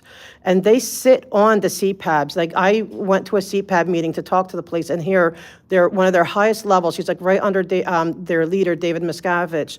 She was on there, and when she saw us, and ever since then, I now have people coming up saying, like publicly on YouTube saying, somebody needs to kill her. Somebody should bash her head in. I was just there for planters and stuff, really, and talking about the different abuses within the city structures. And I'm getting like, and he's not threatening and saying he's going to do it, but he's inciting violence against me. And so now I fear now I'm like, I have to look over my backs because somebody may kill me because I want Scientology to remove these planters. That's how ridiculous it is. And speaking to Henry's case, how many times does for like a simple, what they're calling it a vandalism case, how many times would a actual city attorney come and do the arraignment herself? I have a feeling that never happens, especially since it wasn't like a quick arraignment. This is one that's been planned for a long time. She never assigned, from what I hear, a prosecutor until she was forced to do it today. So it's just an intimidation. And then when I asked her about it, I was saying, can you please, I ran into her in the halls. I said, can you please, drop the case? It's not fair. She told me she didn't even know what I was talking about. She goes, I know nothing about it. I don't know what you're talking about. And then she's the one who's doing the arraignment. I'm telling you, there's a lot of it's coming because her name is Janet Wieland, the Church of Scientology. She has, she puts, and then the lawyers, they put a lot of pressure. If you go through all the email chains with the city attorney, with LAPD, with both Northeast and Hollywood Division mostly, and if you look at all and then Council District 13, and like nobody's willing, and Public Works, that's another one, like even Public Works won't do anything to get these planters under ADA compliance. And it's like, everyone's either scared of them because they do fair game. And also April 4th in the LA Times, there is an article about how they fair gamed the LAPD and prosecutors department, ran them off the road and stuff to deter them from working on the Danny Masterson case. Please help. Thank you. And thank you. And just a reminder, everybody, for today's commission meeting, this is the only opportunity on our agenda for public comment during the meeting, or we have specific matters in general. If there's anyone else in the room who wishes to provide public comment, make sure you fill a speaker card. At this time, if someone thought they filled one in, I don't have it. And so in the meantime, we're going to turn to those who are remote who have called in. If you called in to provide public comment on the line I gave earlier, it's on our agenda, you You need to raise your hand so that we virtually know you're there to speak. And you do that by pressing *9.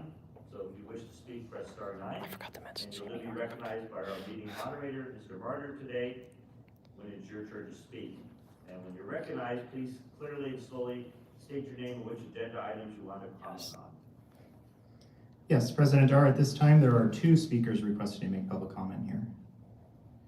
So to reiterate, for those making public comment by phone, please press *9 to raise your hand to be placed in the queue. When it is your turn, you'll be prompted to unmute, then press *6 to unmute. Caller ending in 208, you are now going to be prompted to unmute.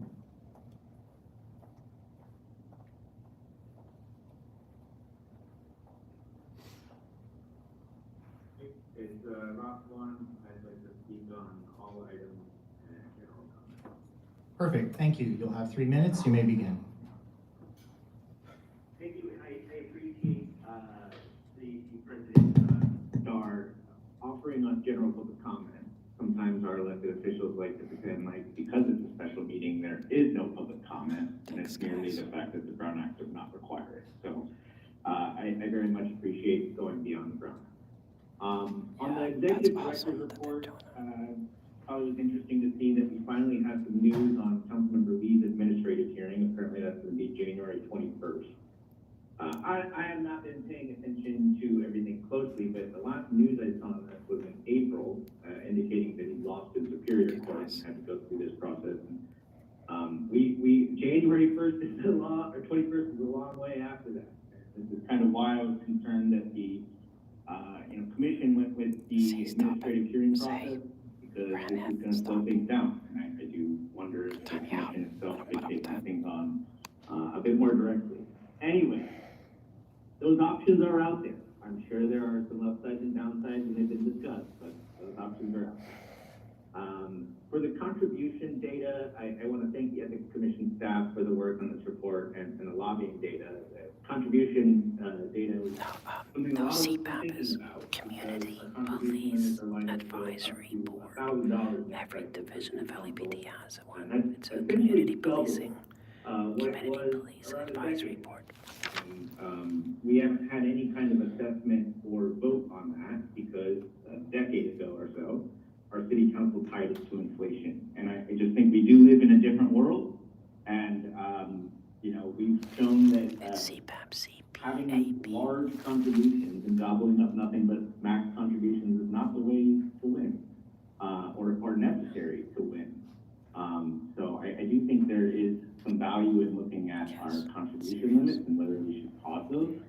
I believe that $1,000, that would require anybody who gets $1,000 to file it quite promptly, which would create some administrative burden, but whatever.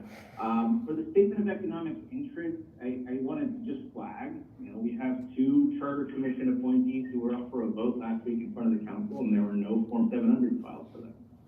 I was proactive a day before the vote and tried to reach out to the individual and the relevant staff and flag this. We still don't have those up. They were due about 20 days ago. This is something that we've seen with our redistricting commissioners. Usually when it's not the mayor appointing somebody, CPAP is part of LAPD. I was referring to CPAP nobody told me I could file it.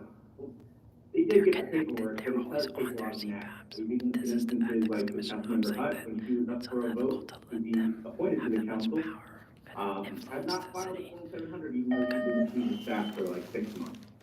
So this is just an issue. I think it's something that we need to take a whole lot more seriously. And in particular, it makes you wonder if these people are actually doing their ethics training or just spacing out as they go online. There have been suggestions from Councilmember Hutt that ethics training should be required to be in person. Something to think about. Thank you. Thank you, Mr. Vaughn. Let's go to our next speaker remotely. Caller ending in 017, you will now be prompted to unmute.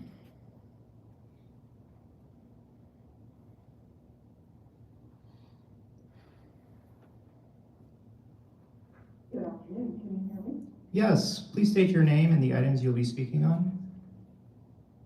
Thank you. All items, my name is Mona. Oh man, awesome. I appreciate the ability to talk with you today. I am a prior member of the Ethics Commission in my hometown before moving. And so I know where you're coming from, and I appreciate everything that you're doing. I thank you. I'd like to talk on 2 items. I happen to have a disability now, and there are planters down on L. Ron Hubbard Way and Fountain Avenue that have been placed there without easement permits. And I have been going to Public Works personally since June, talking about them, advising them, letting them know what laws, both city ordinances, federal legal items, that they have been just blatantly blowing up. I can't get my wheelchair on and off the sidewalk. The endless permits close the road per se them. However, the permits, you can't even look at the permits because they've closed off the portal to where you can show them, look, no, there's pedestrian access. So we have complained, I have complained, I have personally written to you, and there's supposedly an investigation hopefully going on. And the issue is that there's some bottleneck somewhere along the line. There's somebody that is not letting the law be followed. So within the ethics, I too suggest that ethics meetings, ethics, education not just be created online, that it is an in-person. So thank you, and I yield back my time. Thank you. Do we have anyone else? That's a great point, Mona. It should be in person. President Dar, at this time, we have no remaining requests for public comment. So just one more time to make sure we aren't unintentionally missing anyone. If you're remote, you need to raise your hand so we know you wish to provide public comment after you dialed in by pressing *9. And if you're in the room and you want to provide public comment, you can fill out a speaker card and turn it in. Otherwise, we have no one we're aware of right now wishing to provide any further public comment. And we're going to wait 1 minute just to make sure that somebody isn't having difficulty. So this is your time to raise your hand virtually or in person, fill out a speaker card. Thank you.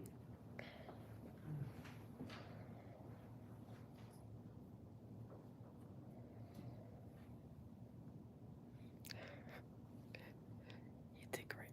I'm so glad you got there. What this is a special meeting, so it's not Brown Act. But only because I think public comment, but there's some rules that they have to do, but they're being cool that they did listen to it. But you mean the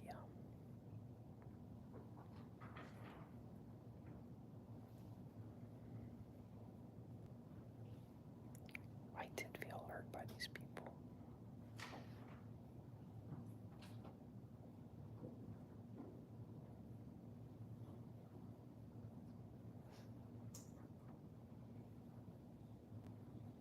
We paused to 1 minute. I'm not aware of anyone turning in a speaker card in the room. Wow, they're really going out their way to make sure people are heard. To provide public comment. President Dar, we have no further requests for public comment. We may continue. Thank you, Mr. Ryder. So at this time, we are concluding our public comment period, and thank you to all who spoke. We're going to turn to item 3 on our agenda today, which is our minutes for the meeting on August 28, 2024. And at this time, I would ask if anyone would make a motion with regard to approving the minutes of August 28th. So moved. Okay, thank you. And do we have a second? And Mr. Stern was the one who moved, just for those who are listening remotely. Seconded. All right, and Mr. Cohen seconded. Anyone wish to have any discussion? No discussion being requested. We could have a roll call on the motion to approve the minutes. This vote is on the motion to approve the minutes for the meeting on August 28th, 2024. When your name is called, please state your name for the record and either yes in favor of the motion or no in opposition to the motion. Commissioner Cohen. R.E. Cohen, yes. President Dar. Commissioner Dar, yes. Vice President Kulkarni. Vice President Kulkarni, yes. Commissioner Stern. Robert Stern, yes. President Dar, I tally 4 yes votes. The motion is approved. Thank you. We'll turn to item 4 on our agenda, which is possible neighborhood council discussion. Do we have any resolutions or committee impact statements that have been filed for today's meeting? I'm not aware of any at this time. The neighborhood So we don't councils have any, so we will then dispense with item 4 and move to item 5, which is the first of several action items. Item 5 is a matter on limited today to the selection of hearing officers. These guys are doing case good. number 2017-003, which is in the matter of Samuel Leon, which is a excess campaign contributions and political money laundering enforcement action. I would like to ask you, Ben Hardy, and Colin, who's here with them, also to present the item for all of us. And yeah, that was like surprising that they weren't going to do that.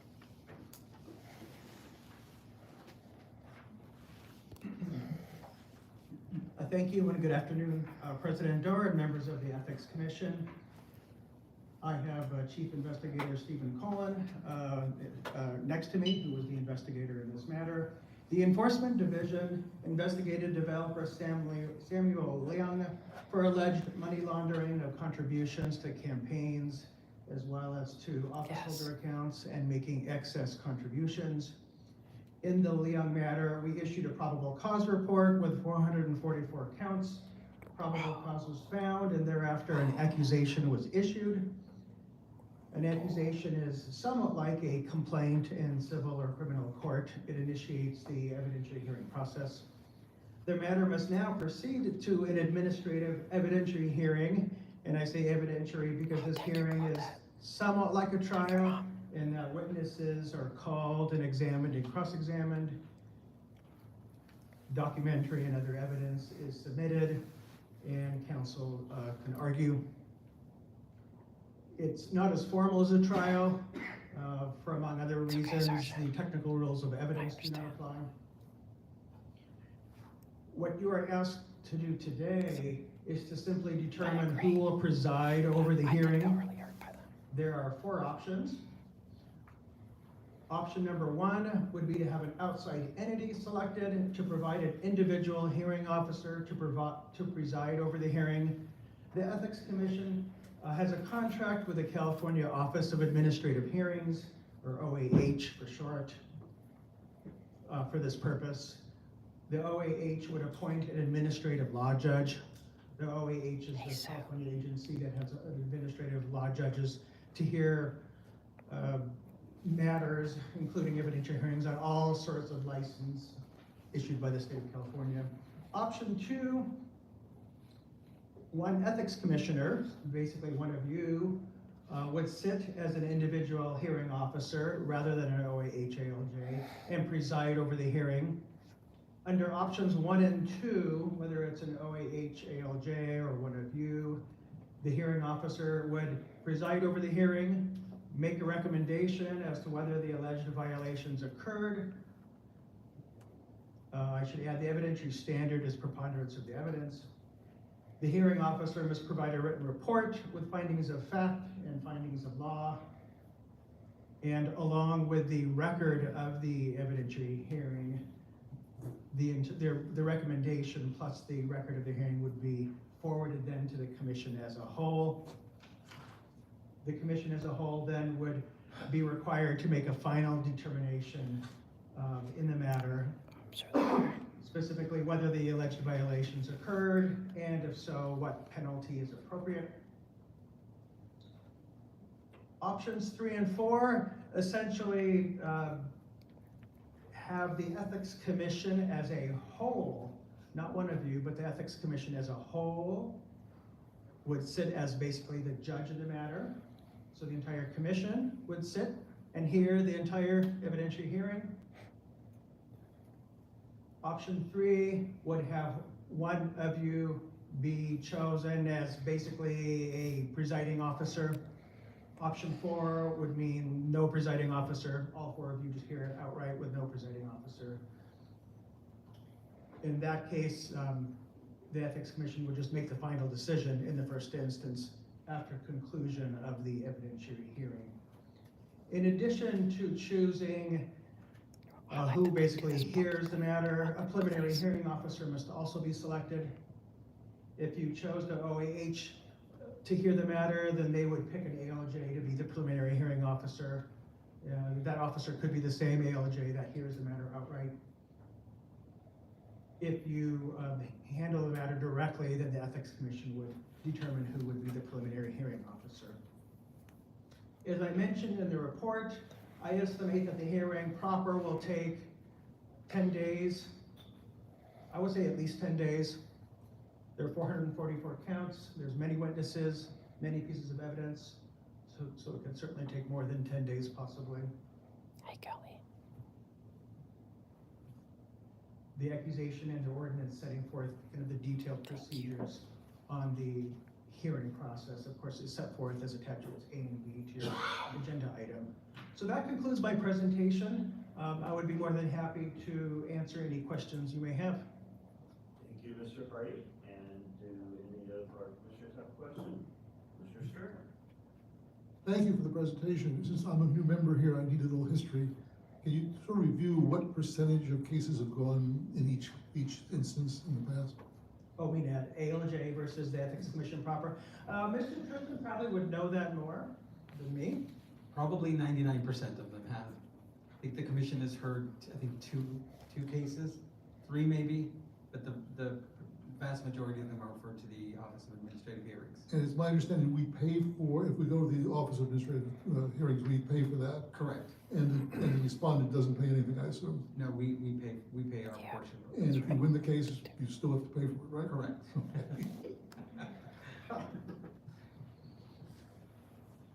Any other questions? I do want to thank you for giving me reading material, a lot of reading material this week. Yeah, I will just note that the accusation is 148 pages itself, suffer from the number of counts, so it's somewhat unusual as the size of the proposed hearing.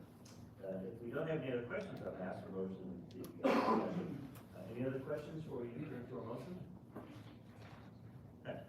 Would someone like to make a motion? See where that leads us. I'd like to make a motion. My motion is that an outside entity be selected to provide an individual hearing. Yes, you can't bring Mason here. Yes, Commissioner Polkani, or Vice President, do we have a second? I'd like to. Can't bring any weapon. So there's a request for a friendly amendment, and we'll. Can you amend it to the California Office of Administrator? Perfect, yes, I love precision. Okay, all right, so the motion is basically to have the OAH, or Administrative Law Judge, end up being selected to be the hearing officer. Option 1 of our 4 options. We have a second for that motion. I'll second. Okay, so Commissioner Cohen second. Now, let's see if we have any discussion of the motion or any comments. Does anyone have any discussion? I'm just going to note, this is Commissioner Garb, that in the past I have been a voice for at times having the commission itself conduct the hearing versus sending out to the administrative law judge. Due to the unusual size of the accusation and the number of counts and the time. I don't know the number right now. Well, that is normally my sort of tendency to have a preference if it's doable. I don't think on this one it's probably feasible. And so I would support the motion, contrary to my prior positions on when this has come up with less lengthy matters. Thank you. Anyone else? I just have a question. For option 1, following on Commissioner Stern's remark, which I was going to make a similar remark, are you just quoting here the language of the section, and when you say an outside entity may be selected to provide, and rather than just saying the OAH, were you just quoting, or is there some other reason that you didn't know the OAH? If I hear you correctly, which I'm not sure. Oh, I'm sorry. But if you're asking who picks actual ALJ? No, I was asking just a technical question.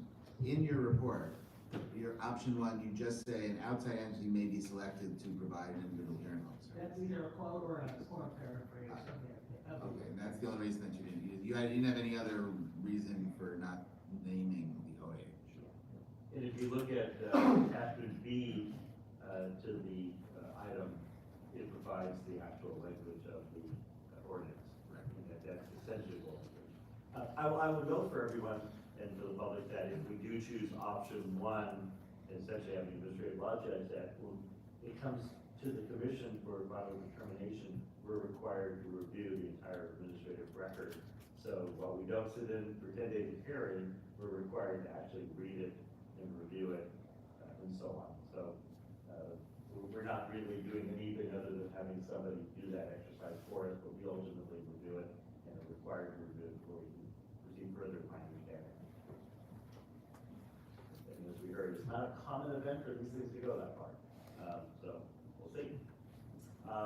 Anyone else? Discussion? Comment? Are we ready to call a vote? Roll call. All right, we got a roll call on the motion to select option number one, which would be an outside entity, essentially the administrative law judge route. This vote is on the motion to approve the selection of an administrative hearing officer in case number 2017-003 in the matter of Samuel Lee Young to be an outside entity, OAH, being selected to provide an individual hearing officer as amended. When your name is called, please state your name for the record and either yes in favor of the motion or no in opposition to the motion. Commissioner Cohen. Commissioner Cohen, yes. President Dar. Commissioner Dar, yes. Vice President Kulkarni. Vice President Kulkarni, yes. Commissioner Stern. Robert Stern, yes. President Dar, I tally 4 yes votes. The motion is approved. Thank you. So that concludes item 5, and we're going to go to our next and last action item today, item 6, which in an indirect way is connected since it came up in comment or questions earlier, which is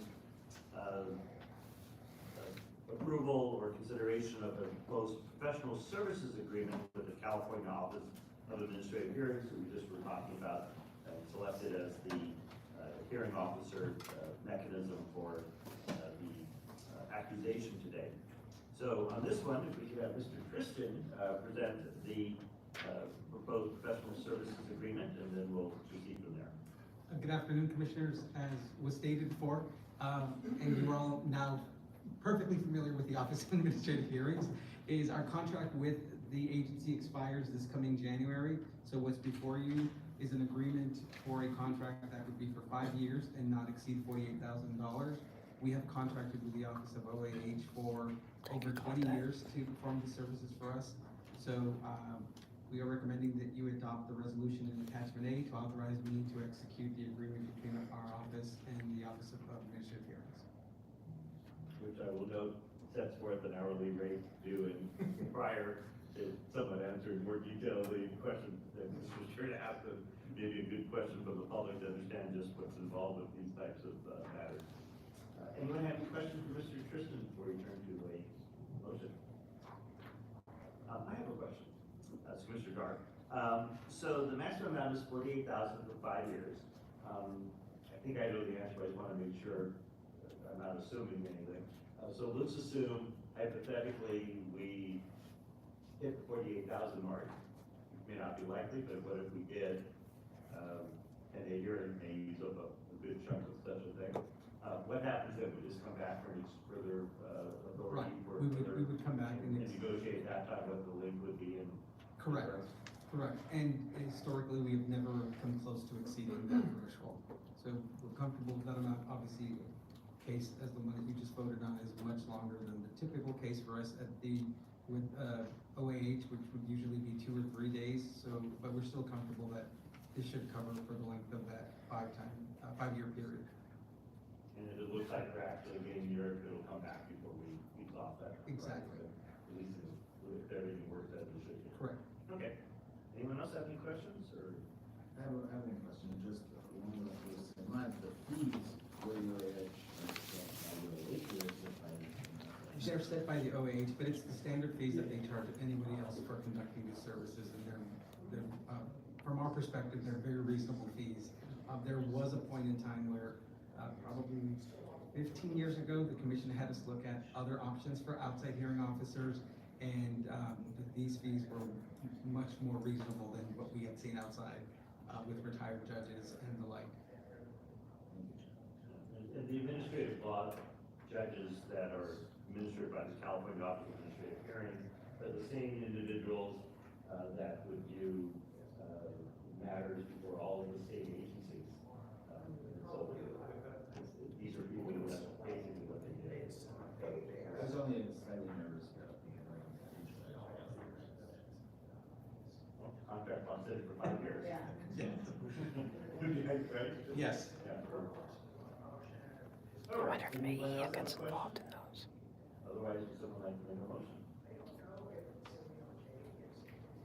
We renew our contract with the Office of Administrator.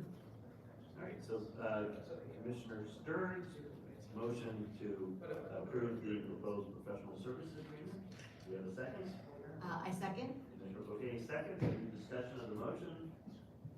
Hearing none being requested, we have a roll call on the motion to approve the professional services agreement.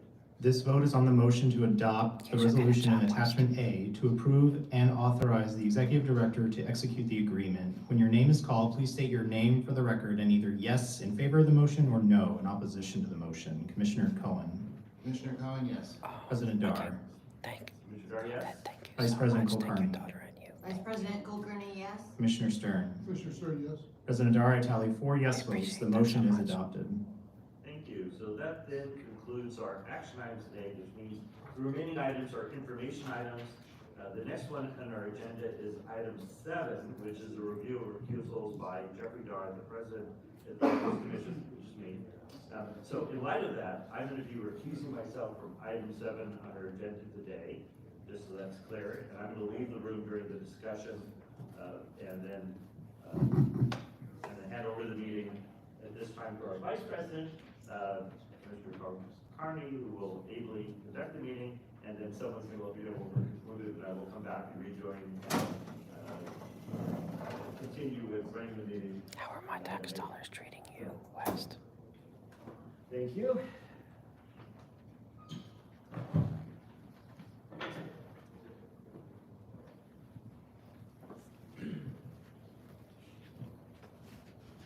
Commissioner Dar has recused himself from item 7 and he has left the room. I appreciate Mr. that Joseph, so much. Thank you. our policy director, I would ask that you please join us as you have and present this item.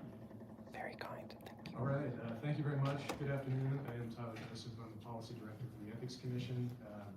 As Commissioner Cohen noted, you all have been light on reading material this week, so this one is extremely brief. This is a review of President Dar's recusals. For our new commissioner, Commissioner Stern, this is an information item by virtue of the fact that none of the recusals and the attendant forms that Commissioner Dar filed related to a financial conflict of interest. These were all financial conflicts. As a result, there is no requirement that the Ethics Commission act on this item. This is purely for informational purposes. The forms that Commissioner Dar filed are provided in attachment A, where he details the particular conflicts. These were all, in this case, related to enforcement matters.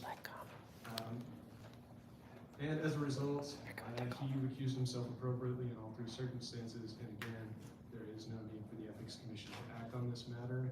And that is the end of my report. If you have any questions, I'd be happy to answer them. Do my fellow commissioners have any questions? You said appropriately. Does that mean that he would be required to do this?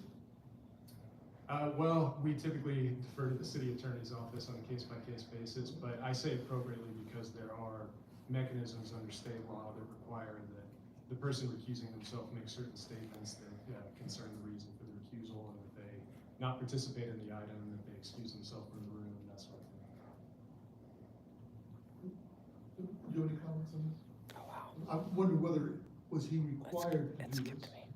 Because I thought the guy that recused himself was the May be a matter of interpretation, Commissioner Stern. We do provide, as you know, we provide city officials There's a term, I forget what it is. It's like what Western Night is. applicable law, whether that's the Political Reform Act, our Charter Section 222, the appearance of conflict of interest, common law, or Government Code Section 290, or any other law. So, without discussing it in more detail, we believe that he appropriately recused on this matter. Hey, Tandra. Any other questions? Seeing none, thank you, Mr. Joseph, appreciate that. And would a member of the staff please let in Commissioner Dar, as we've concluded the matter?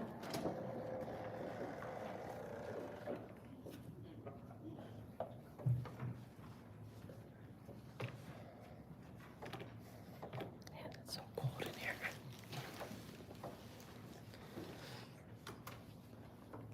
Welcome back. I'm assuming we concluded item 7. We have. All right, so as Commissioner Dar, or President Dar, we're going to continue with item 8. He's the president. Which is our jurisdictional comparison of law.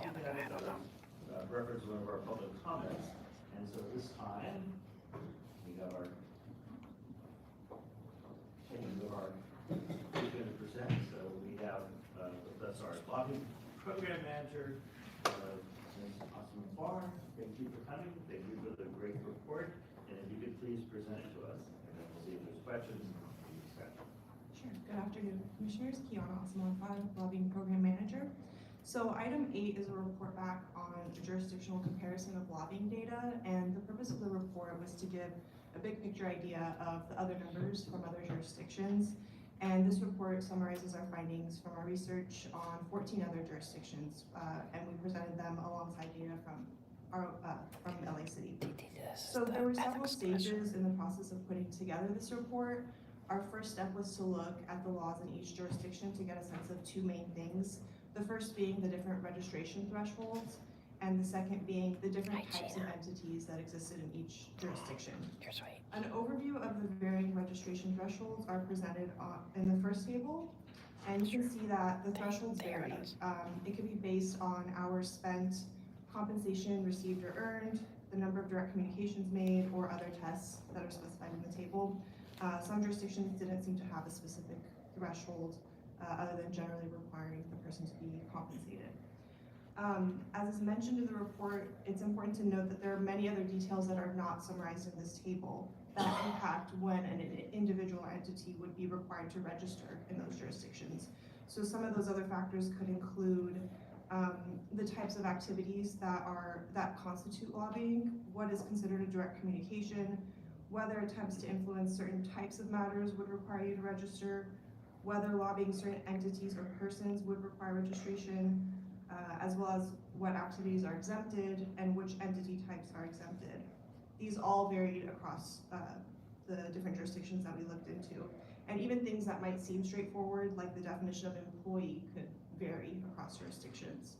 So all of that in the table serves as background context to the numbers in the report. In addition to the thresholds, to meaningfully collect the data, we had to review each jurisdiction's program to see what the entity types were and how they matched up with our entity types in LA City.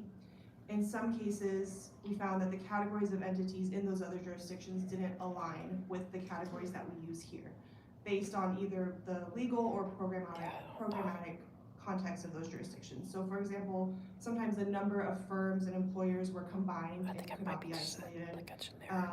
Often the number of lobbyist employers and clients were combined into a single category. So this report presented data where we could identify entity types that were similar to our categories and where we had high confidence in the numbers. The next step was to get the numbers to calculate the annual totals. So this report set out to present totals for 2022 and 2023. And the format and availability of the data varied widely across jurisdictions. Just for reference, our data for LA City is available online and presented in different formats to allow people to search for specific entities or give people a big picture view. And on our website, we have an A through Z list of lobbying entities, a data portal where you can see and search individual filings, as well as a dashboard which presents annual totals and line graphs showing trends over time. As far as the other jurisdictions, some entities had information online. When we inquired about the data, some jurisdictions asked us to submit public records requests, which we did. Even when information was available online, sometimes the jurisdiction would provide it in a format where we weren't able to download it or totals weren't indicated. Sometimes the information could be downloaded and we calculated the totals in Excel. In one jurisdiction, we hand counted the number of entities off of a PDF document. A few jurisdictions did draft executive reports similar to our lobbying summaries that we draft, and we relied on those numbers in those reports. Some entities directly gave us the totals when we asked for them. In a few jurisdictions, only a snapshot view of the total number of entities was available. Sometimes that would be a snapshot as of whichever day you were running the search. It would tell you the total number of lobbying entities. Sometimes the snapshot was at certain periods throughout the year. So for those jurisdictions, because of the limited access to data, we could not present annual totals, but we included the snapshot totals and indicated those as such. So that is just an overview of the accessibility of the data and how we got the numbers that are in this report. Finally, we checked with agencies to confirm the numbers that we calculated, as well as our understanding of their laws. The jurisdictions were often generally responsive, which we're really grateful for, and some of them even met with us to discuss their data. In cases where we did not receive sufficient confirmation or we didn't get a resolution to our questions about maybe discrepancies in the data, or we were seeking more clarity, if we didn't get an answer on that, we did not present those numbers in the report. So the report only presents numbers that we have high confidence in, that we also felt that we could accurately characterize what that number meant. So as far as the findings in the report, here is an overview. The main table is the number of individuals who lobby, and those are identified in the second table on page 7. The range of total lobbyists for 2023 was 152 through 976. LA City falls somewhere in the middle of that range with 699 individuals registered in 2023. The largest jurisdiction in our report was the county. MTA had 403 registered lobbyists in 2023. LA County had 421 lobbyists registered as of September 19th of this year, and this was one of the jurisdictions where we were mainly able to get the snapshot view of active registrations at the time we ran the search. The smallest jurisdiction population-wise in our report is Oakland, who had 83 individual lobbyists in 2023. The jurisdiction with the smallest number of lobbyists was San Antonio with 52. And the jurisdiction with the largest number of individual lobbyists was Chicago with 976. Again, it's important to note that the qualification thresholds vary, the background law varies, so that is just some context for these numbers. So it's difficult to draw one-to-one comparisons, but these are the numbers that we found. Another data set is the number of clients, and those are presented on page 9.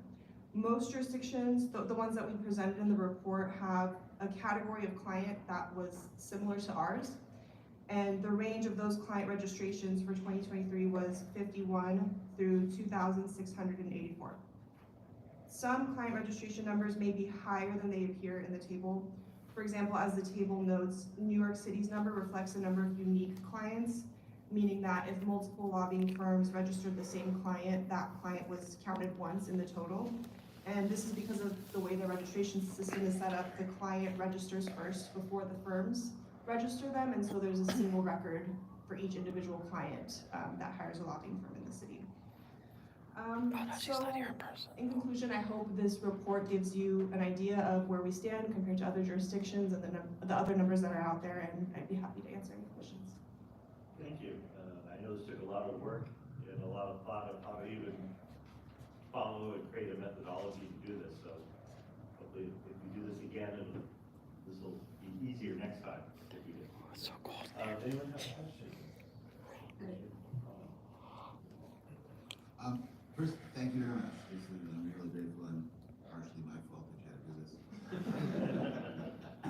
But it's actually very interesting, very important. I think that one of the things that is clarifying is the lack of clarity in all the categories, in the comparison between jurisdictions. I think that that's actually a larger problem than the City of LA. I think the City of LA should be very proud about how the Ethics Commission presents all of its data, all the staff that's really there, and the fact that there's no way to compare between cities, I think, is a problem which is larger than the LA City Ethics Commission, but is a real problem.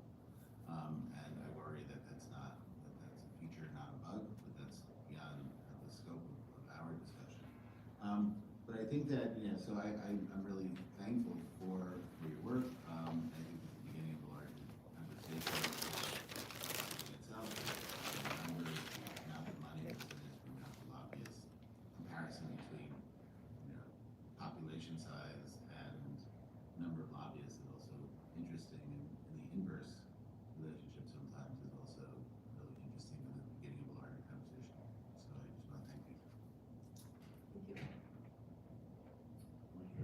President Cook. Thank you. Well, and I do want to thank Commissioner Cohen for helping to get this work, really wonderful job. And I want to thank you all, as everyone has said, it is, I know, taken a number of hours and a lot of analysis and thought. You know, and I second what Commissioner Cohen said in terms of LA City, in terms of clarity and transparency.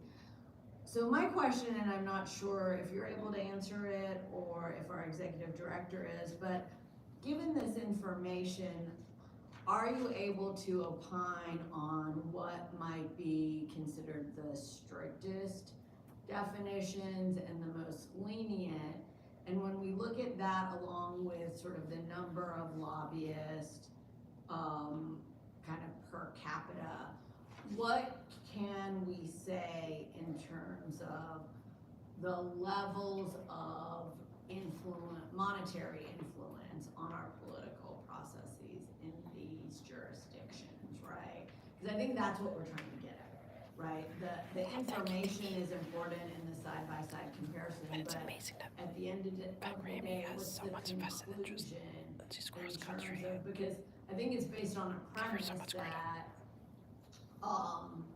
you know, there can be a corrupting influence of money on public officials, and that these are efforts to tighten, right, in some ways, or at least clarify what those influences are on political officials. So I wanted to just sort of ask, what are the conclusions that we have out of this about, you know, what might LA do? What, you know, I won't ask you to necessarily say what should LA do, but when you look at all of these others, what's a positive direction, or what's one that we might model versus one that we would say, whoa, you know, only 52, or only, you know, this gives such wide latitude that nothing falls under this or everything falls under this. Well, I guess to address your first question about strictest versus most lenient, I think the first table might begin to answer that as far as the different thresholds. Some jurisdictions have hours or compensation, others merely undertaking an attempt to influence seem to require the individual to go ahead and register. But there is so much more information beyond what's in these tables regarding, as I mentioned earlier, like what kinds of activities constitute lobbying. It could be a narrow list or a very expansive list. What counts as a direct communication? Does it only matter whether the person is lobbying the general manager of a department versus somebody else in the department? All of these things vary, and I think you need to look at all of those factors to get a better understanding of how the thresholds vary across jurisdictions. And I think you also asked about the dollar amount totals, and I believe that was your initial question, Commissioner Cohen, from the prior meeting. We did look at compensation in every jurisdiction. In a number of them, they didn't collect this data from the registered entities, and even in the ones that did, that number seemed to be mixed in with other things, such as the compensation that the individual lobbyist receives.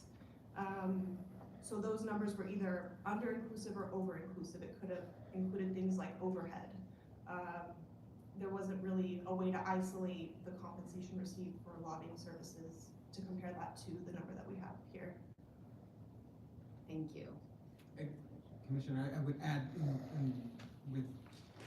with the comment made by staff was that exactly would be the challenge with us jumping to making statements, because as the report notes, the varying ways that agencies define lobbying and what's required to be reported would be our first step in determining how we make and ask those questions that you've asked. What we felt confident about after doing this report is the thoroughness and breadth of our lobbying law in trying to address those questions that you've raised in our jurisdiction. And our longstanding goal with the disclosure that we have is to create information for the public in places where they can go and access everything and try to obtain all the information in one location. When we first started collecting data for this type of work 30 years ago, and I was lucky enough to be the one data entering this information. The question of what are we doing with this information was what always kept, kept me thinking about what's the point. And I think we've done a great job historically of continuing to ask ourselves that question, even through this process. While there were challenges obtaining information and making comparisons, we've absolutely sat down and talked about what, based on what we've learned, based on obtaining information, based on discussion with other agencies, and maybe some of the challenges that we have, what can we do to ensure that the public and others aren't having those similar types of challenges? Like I said, any of these areas, and an upcoming dashboard on the lobbying front related to even prior to this discussion will be one that focuses on clients specifically and the department that they lobby. So not focusing so much on who the lobbyist is, but focusing on the entity behind the lobbyist, the department that they're specifically lobbying, and looking at that activity over years of time to see how long that type of activity is happening. Again, to try to give the public a sense of the activity that is happening. But in terms of specifically addressing your question, it is a challenge simply because agencies define this in so many different ways and specific to their jurisdiction. Thank you. Well, when I read this report, I said, wow, this was really incredible. Thank you so much for doing this. I'm gonna have to show my ignorance here, though. I always tell my students, if you don't know something, ask the question. So my question is, what's a dashboard? So I actually will have, Chris, do you want an opportunity to speak on that? Sure. So not in moderator role. If you think of a dashboard as kind of the most critical visual component to just conveying complex information in a very straightforward way. So if you look at your dashboard in your car, we're essentially taking that concept and taking the ton of data that the Ethics Commission has and putting that together in a graphical format that allows people to dissect and drill down and to pull back and to kind of just get a picture of what the data means by providing tools in order to dig through that. So if that answers that. I was looking at my dashboard to see if I'm speeding or not. The way when we started looking at dashboards, my perspective on it is we have so much information, my eyes can't handle sifting through all that data. So what can we do to make it digestible for the public so they don't have to sift through tons and tons of filings? What is the key information from those filings that we can present in graphs, charts, easily digestible ways so it starts making sense to them? So when reviewing all of this data, did some things come to you and say, wow, that jurisdiction is doing something great that we're not doing?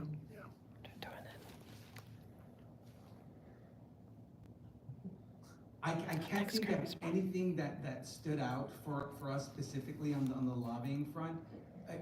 The one thing that did stand out to me was that most of them did not provide whole picture, information of it. It was snapshots, it was pieces of information that required individuals then to go to different pages of the local agency to try to piece things together, even just being familiar with the law. So what I did take from that is even on our pages that are very comprehensive and you can find out everything you want in lobbyists, it made me think about what can we do to include some snippets of information about our lobbying laws so individuals don't have to jump to our communications page and have to read a brochure. So how can we provide some of that quick information while you're on the site to help you understand what the information there means? And so when I was involved in all this, the hardest thing for me was to determine what is a lobbyist. Were there any other jurisdictions that gave you any indication that we should change our definition of what a lobbyist is? Yes, yeah, that's what we need to push. No, I think in looking at the definitions, they all vary based on monetary and time, and then what is considered lobbying. I mean, our law is quite comprehensive. It is meant to capture anyone that is being paid and spends 30 hours lobbying a city official. So I think I'm comfortable where we are with our definition, but I'm always open to having that as a discussion and reevaluating what makes sense given the changing environment here in Los Angeles. And finally, as I mentioned at this last meeting, the Council on Government Ethics Laws is coming here to Los Angeles in December. I would hope that you would be presenting this at the conference there's a lobbying update session. Ken Gross usually does it. And he would be very pleased, I think, to have a few minutes of your providing this report and distributing the report at the conference. We actually, will be presenting we're on a panel presenting our lobbying dashboard. The dashboard, oh, you have to define that again. And I'll do a shameless plug real Maybe you quick could for help the design commissioners. it. We I do know, that's what currently I was have thinking of. 4 live dashboards on so the many website. opportunities. So on the website, if you go I to would the love upper to have a right dashboard. I would love corner to go and you through their click data. on something thing to for get to the data hub, motions at you'll city then see the council, list of other have a visual of dashboards that are there. We have one these are regarding the behested payments, representatives, these are campaign their contributions motions. by They have geography, been pro or a against lobbying them, kind of a general little statistics. ChatGPT type of summary for each And of I'm them. forgetting That'd be another great. one. Oh, and then That the would- lobbying yeah. general statistics, general trends And then as all well. their 700s, They're all their called Form dashboards, 700s underneath, so you can look at their Well, and what I 700s. wanna I say is agree. I appreciate the fact that you are, constantly assessing what the right information is to provide, because I think agree. that piece Transparency is is so always important, key. right? Because Yes. part of what we Very need to important. And communicate accountability. is, And he's you know, questioning, what is a relevant lobbyist? to our community, What because you is can the put up lots of definition of a numbers, lobbyist? right? But Is it if they don't expansive? know, I mean, part of the education Can we process expand is on sort of what a lobbyist what is? is most pertinent, right, in terms of understanding What does a lobbyist ethics look like? and then the opposite of Can that it being be the corruption. simple act of You know, just like, Bob, being in now, social circles? our dashboards It's very don't just important. have Very, odometers very and important. speedometers, but they also what this have is- a that's what place they're to discussing access right now. Spotify and a place to access, It's a very right, critical different pieces of discussion. information, which are more important now than they perhaps were, you know, years ago. So, Commissioner Dar talked to you for a moment, so we're listening on the phone. So a couple comments and a question. First, the real goal here ultimately is transparency, so the public knows who's trying to influence public matters in our city. We wanna know. And so, looking at other jurisdictions is always really helpful in all aspects, because there's nothing wrong with seeing what others are doing that may be something to consider doing. I will also remind everybody that, and we'll talk about it, I would suspect that item 12 today, our policy update, that the commission's recommendations for amending the municipal lobbying ordinance that we're talking about are still pending in the Government Ad Hoc Reform Commission or Committee. So that's also the works, and would be the question of, you know, do our recommendations from our view, at least, in the hands of city council right now, but, you know, is there anything I would that say we see yes. that So you we can send register out them that as a we can put lobbyist. some input on that? She needs to. So that's sort of, I think, the focus for us as commissioners. 100%. Because we already have a, CPAC you know, a board lot of member, reforms. 100% is a lobbyist. Once initial, like, really cutting Everybody edge else, law okay, when that you're on really CPAP, you're really representing stuff. yourself. They do not, they're there So as hopefully the city church council of will be moving on that. Scientology. and is That's the listening. big And my difference. question She's is, not giving her opinion. are there She's not any speaking large on her behalf, cities she's which speaking have on zero behalf of lobbying, Scientology. All of them do that. regulations Every other person or, there, they may be the minister of a church, but he's representing himself. They just don't do this, and there's nothing to gather from them. That's worth knowing. That's something that's sort of like, what maybe not here that may be noteworthy too. Yeah, that's a good question. Well, for the scope of this report, we focused on the top 10 cities by population, as well as a few other jurisdictions, and in all of the ones we looked at, there was some sort of lobbying disclosure requirement. I'm sure if we looked beyond that, we'd be able to identify if there are jurisdictions that don't require this kind of disclosure, but none stand out to me as of right now. Okay, thank you. Any other, Mr. Cohen? I just wanted to add, what Commissioner Cronin said before, that the real question around lobbying is the question of democracy. Are we amplifying, are we allowing more access or less access of constituents to their elected officials? And are these people who are lobbying therefore taking up the space of access that other people would have, or are they getting outside? That's a great question. Are lobbyists amplifying voices of constituents who need to be amplified, or are they amplifying other interests that are endemic, that are, you know, not helpful to the civic conversation? So I think that as we move forward, should be part of our conversation, to see how we can figure out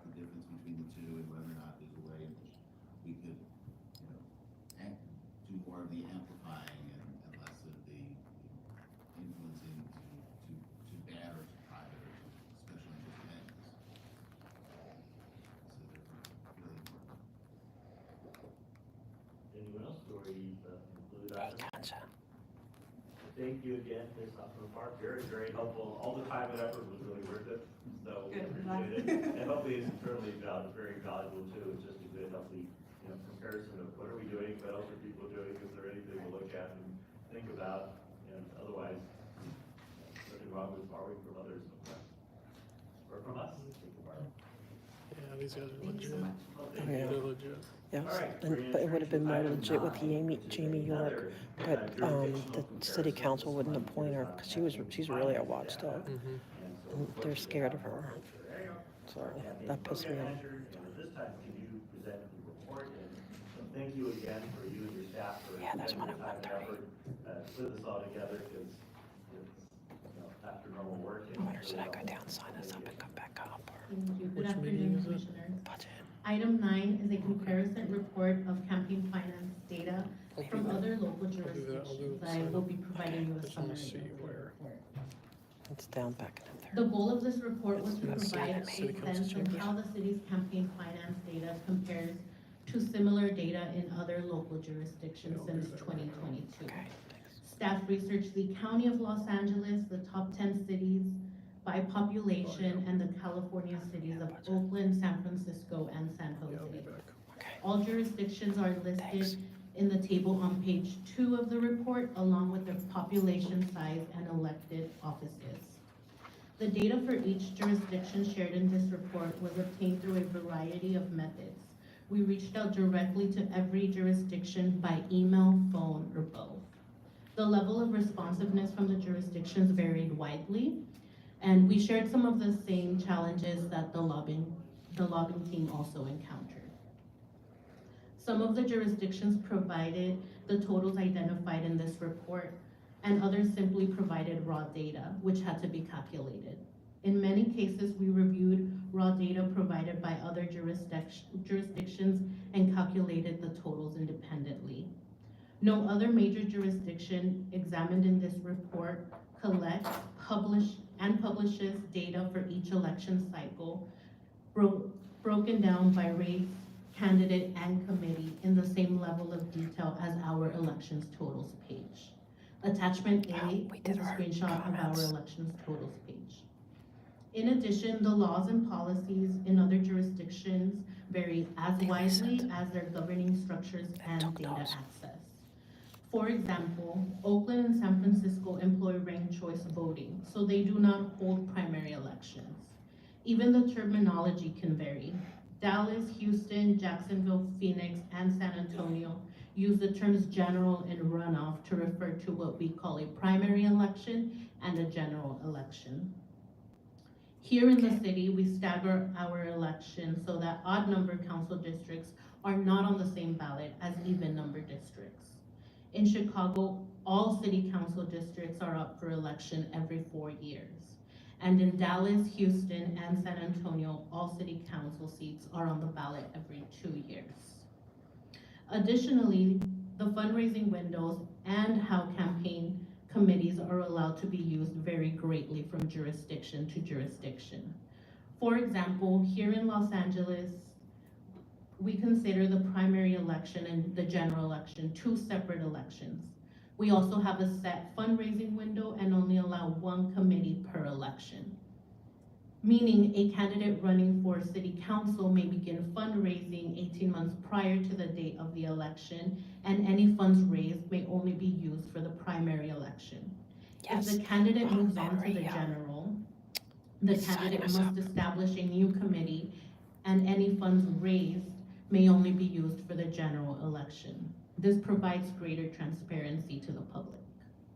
In Philadelphia, the law requires filings by calendar year rather than by election. The candidates there are permitted to use the same committee for raising and spending money in any election, meaning funds used by a mayoral candidate in an upcoming election could have been raised years ago while running for council. New York and San Jose have fundraising windows but do not require separate committees for the primary and general elections. Thus, the amounts reported are aggregated for both the primary and general elections within the fundraising window. Chicago and Jacksonville also do not require separate committees for their primary and general elections, but they do not have fundraising windows. For all of these jurisdictions, this means that we truly do not know what election the funds are being spent on. Lastly, another thing to consider is contribution limits. The limits vary widely. In some jurisdictions, certain groups are banned, while others are able to contribute an unlimited amount. The table from page 4 to page 6 of the report provides the contribution limits in the city council and supervisorial races, and the table on pages 7 and 8 of the report provide the contribution limits in the mayoral races. The tables also list any prohibited contributors. Currently, the lowest limit is $500 in San Antonio and San Francisco, and the highest limit is $68,500 for political committees in Chicago for both the for both the city council and mayoral races. It is important to keep all these caveats associated with the data collection top of mind as we look at the data. It is equally important to keep in mind that many factors can affect fundraising by candidates, such as whether if an incumbent is running or a seat is open, term limits that may apply, independent expenditure activity, public funding programs, and even current events. First, looking at council and supervisorial races, we have held 3 elections with city council seats on the ballot. A 2022 primary election, a 2022 general election, and a 2024 primary election. The tables on pages 9 and 10 of the report provide comparative fundraising data for other jurisdictions that held similar elections in those years. In the 2022 primary election, the lowest average amount of contributions per candidate was $138,856 in San Diego, and the highest average was $910,989 in Los Angeles County. The city of Los Angeles had the second highest contribution total and average. However, it also had the highest number of districts on the ballot and the most candidates running. In the 2022 general election, the county again had the highest contribution total and average. For the cities, the average contributions per candidate ranged from a low of $66,042 in Oakland to a high of $237,609 here in Los Angeles. In the 2024 primary election, the average contributions per candidate ranged from a low of $138,856 in San Diego to a high of $1,936,696 in the county of Los Angeles, with the city of Los Angeles again having the highest contribution total average. Los Angeles having the second highest contribution total and average, while also having the most districts and candidates on the ballot. The graph on page 11 illustrates total contributions in each jurisdiction's most recent primary and general election cycle. As you can see, Chicago had the highest contribution totals. This could be due to the fact that they had all 50 districts up for election. Attachment D identifies all contribution data that we have gathered for city council and supervisorial elections held in the past 3 years by all jurisdictions in this comparison. Details of the expenditures in the council and supervisorial races are in the tables on pages 11 and 13. In the 2022 primary election, the city had the highest total expenditures by all candidates, but its average expenditures per candidate of $377,926 was a distant second to Los Angeles County with $854,033. The city had the highest number of districts and candidates on the ballot, while the county had the lowest. In the 2022 general election, the average expenditures per candidate ranged from a low of $81,882 in Oakland to a high of $361,825 in the city of Los Angeles. In the 2024 primary election, the county had both the highest total among all candidates at $17,384,515 and the highest average of expenditures per candidate at $1,931,613. The city came in second to the county in both total and average expenditures. The graph on page 13 illustrates the total expenditures in each jurisdiction's most recent primary and general election cycle. Again, Chicago had the highest expenditure totals in their election cycle. Attachment E identifies all expenditure data we gathered for city council and supervisorial elections held in the past 3 years by all jurisdictions in the comparison. Next, we looked at the mayoral races. We recently had 2 elections with the mayoral race on the ballot, a 2022 primary election and a 2022 general election. The table on page 14 of the report provides comparative fundraising data for other jurisdictions that held similar elections in those years. The average contributions range from a low of $102,482 in the primary in San Antonio to a high of $35,206,779 in our general in the city of Los Angeles.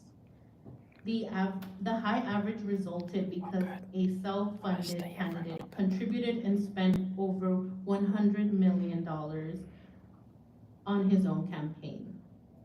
The graph on page 13 illustrates the total expenditures in each jurisdiction's most recent primary and general election cycle. The table on page 16 of the report provides a comparative expenditure data of other jurisdictions that held similar elections in those years. Again, San Antonio had the lowest average expenditures with $135,990 in its primary election, and Los Angeles had the highest with $36,038,376 in its general. The graph on page 17 illustrates the total expenditures in each jurisdiction's most recent primary and general election cycle. Lastly, we looked at behested payments data. The law in California requires payments totaling at least $5,000 to be disclosed. For comparison, we researched the city, Los Angeles County, Oakland, San Diego, San Francisco, and San Jose. Of these jurisdictions, San Francisco has a lower reporting threshold of $1,000 that was enacted in 2022. The table at the bottom of page 17 identifies the payments reported by elected officials in those jurisdictions since 2022. This year, the city has reported the most behested payments out of all jurisdictions to date. In sum, elections and campaign finance laws vary greatly from jurisdiction to jurisdiction. Our goal with this report was to provide you with a high-level view of campaign data in other local jurisdictions across the country and how the city compares to them. We ourselves learned a lot in this process of collecting all the information. We looked at the data made available by other jurisdictions. Looking at the data made available at other jurisdictions, we have realized that data is more accessible in some jurisdictions than others. Obtaining data that is improved by candidates. Really important work, and I was just getting sleepy. I need to wake up, but I mean, it's really good they're doing these reports and looking into how that's done and what they should be doing. I really like this Ethics Commission. I mean, I really wish Jamie York was on it. She's a real bulldog when it comes to that. But the other guy got it. I mean, they didn't give it to her because they're scared. It's like they want an Ethics Commission, but not a real 100%, go get them Ethics Commission. Otherwise, they would have put Jamie York on. Man.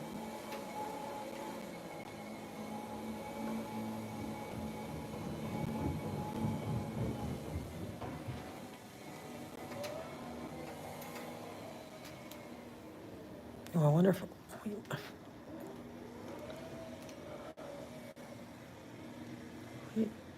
so easy to get lost.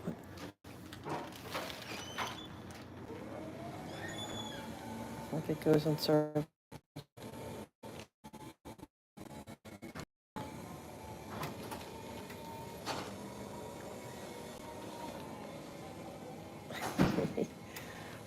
I think it's the Karens that make the complaints.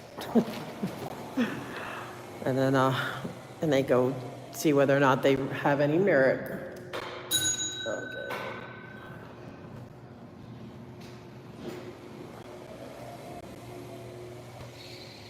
I like Jamie too, because she's the president of Encino NC and stuff. So the NCs really need to get more involved with this stuff. They have a bigger voice than me, and they realize or that they care to utilize.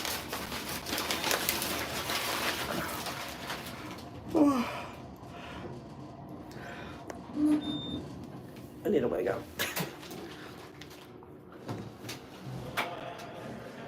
Oh wait, shoot! I need 3. See, I need to wake up.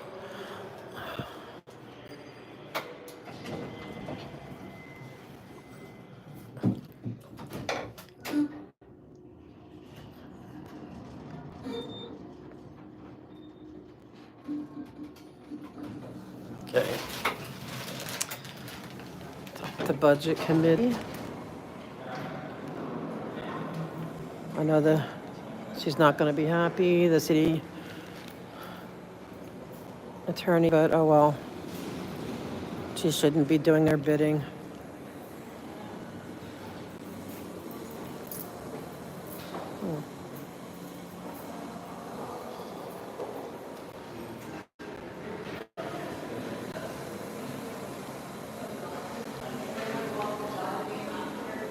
Padilla, oh yeah, she's the definite middle school teacher. I love it.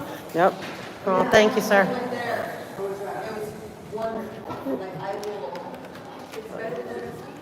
Forget.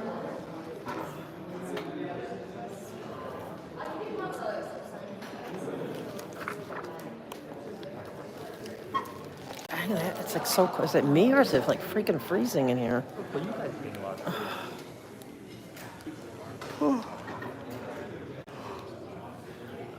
100% special. Hey guys. Oh, thank you. This one? Oh, thank you. Oh, I have one, but it's okay. I'll take 2. No, it's okay. No, what? Oh yeah, I was there. You were there. It's to support him, yeah. Yeah. You were there. Oh, heck yeah. Oh, so I can go to your channel and see what happened? No, because you're not allowed to film in there. I know.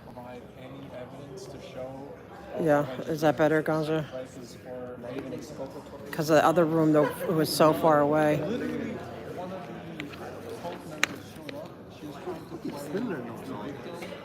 I don't know. I am a victim of this case. We need to stop the hearing. I need to talk to the prosecutor. And the prosecutor's like, there's a fucking victim here. But I got to talk to the prosecutor right after her when she saw me. Yes. Literally, the prosecutor's like, who the fuck? I know. The prosecutor, she wants to drop it. I feel like after talking to her, I think she wants to drop it. Yeah, it's so ridiculous. But then she tried to get me in trouble too. Like she's trying to tell the people that I'm like, yeah, you should. Yes, absolutely. And this one is so clear cutting that because number one, I was never even given an option for my arrangements to leave remotely, whereas others. Yeah, you have to go cross country for a misdemeanor. I had barely 2 weeks notice from the time of the charges. Yeah. Yeah. You know what you need to CPRA? Since what's her name has been the city attorney, how many times has she personally handled an arraignment that had 2 weeks notice? Oh yeah, I know. Yeah. Like I would CPRA, how many times has she actually handled and not had she didn't have a prosecutor assigned at first, or No, so no. how many times has that happened since she's? Is this the first case that's happened? Yeah. And still I to bet this it day, is. she does not name the prosecutor that they're going to assign. It's It's good. literally just all the Nobody wants to be complicit in her crimes. Like, nobody wants to no be one wants to someone be on top of complicit. the things. Maybe that's what the Bible says. Take on the cases. Probably, yeah, because they don't want the complicity. Because you know what? They keep bombarding with emails. You need to take it. They all the agencies, and so they're under so much pressure from Scientology. Like, so they're like doing stuff to But then now we push back. Right, so so it's like they're stuck in the middle. So they don't know what to do. Like the whole city's like That's being why turned with upside down because of it. all the charges that protest you're on the prosecutor and you don't entertain anybody else trying to protest for something. Yes, The case you have to prove is the case using the rape protest. Palestine and Muslims. The judge gave specific explanations to people how he protected the First Amendment to get people when they claim that this person and this person that, and they believe place it in this. I look at it as life. That's a case like even the case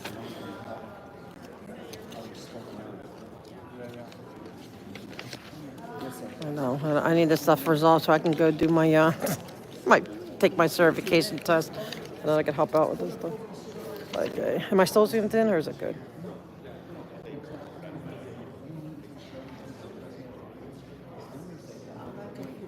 Special needs, there's no non-agenda.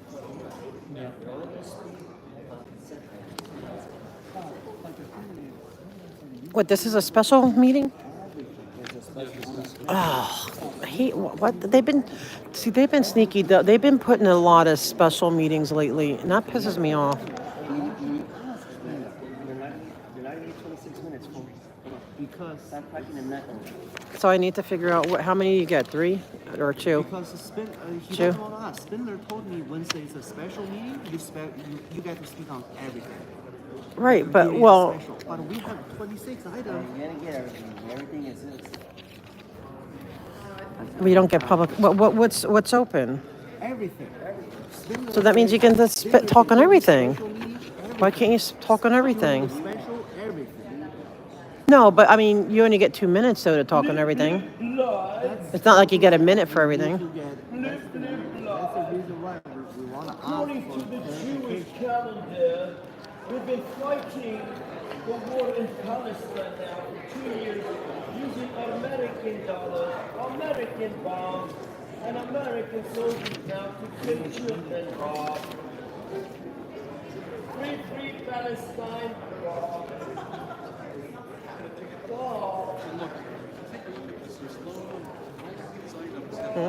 All these items have no community impact statement. There's literally reports that they're discussing FEMA, and there's no CIS And reports. that means that because the neighborhood, no one most neighborhood councils, unless you've really been in it for like a long time, they don't know how important that can be, their voices. They just don't know because they do not encourage it, or they don't encourage, or they don't let them know how much. So I think it's more like public comment, like, oh, it doesn't matter what we say, they're going to do what they want to do. And I think there's that, but the neighborhood councils need to be empowered, and that's why I push them, and I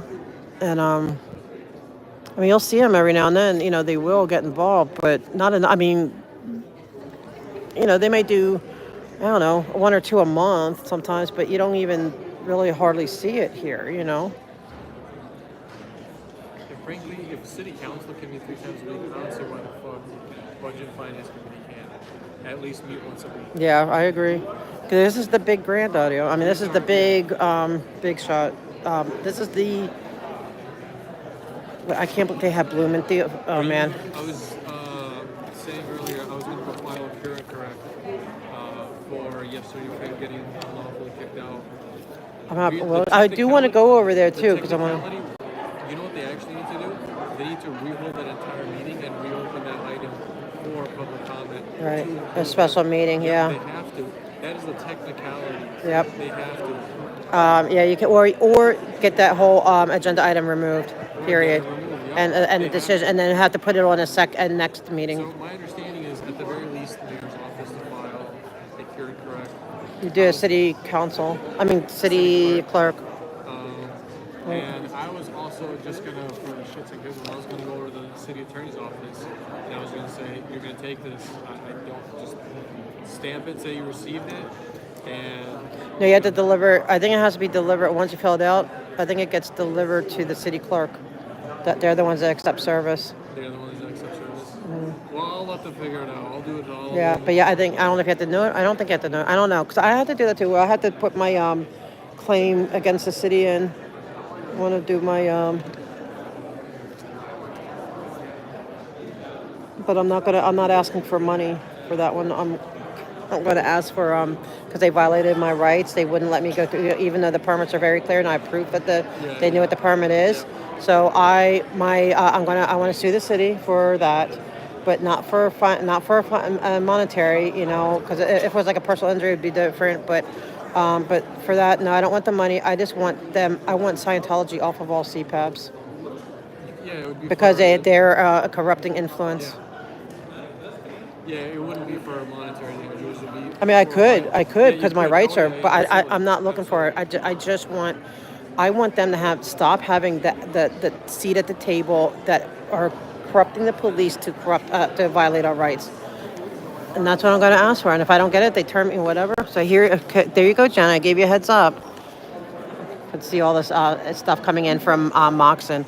I've just had it. I've had it with it. Like, they do not belong on CPAP after what I'm seeing. Like, I'm getting death threats because like I interrupted her. Make sure they call us. Don't be playing. Yeah, don't be playing now. Yeah, you know. Chat's watching. Chat is watching you. They're keeping their eye on you, man.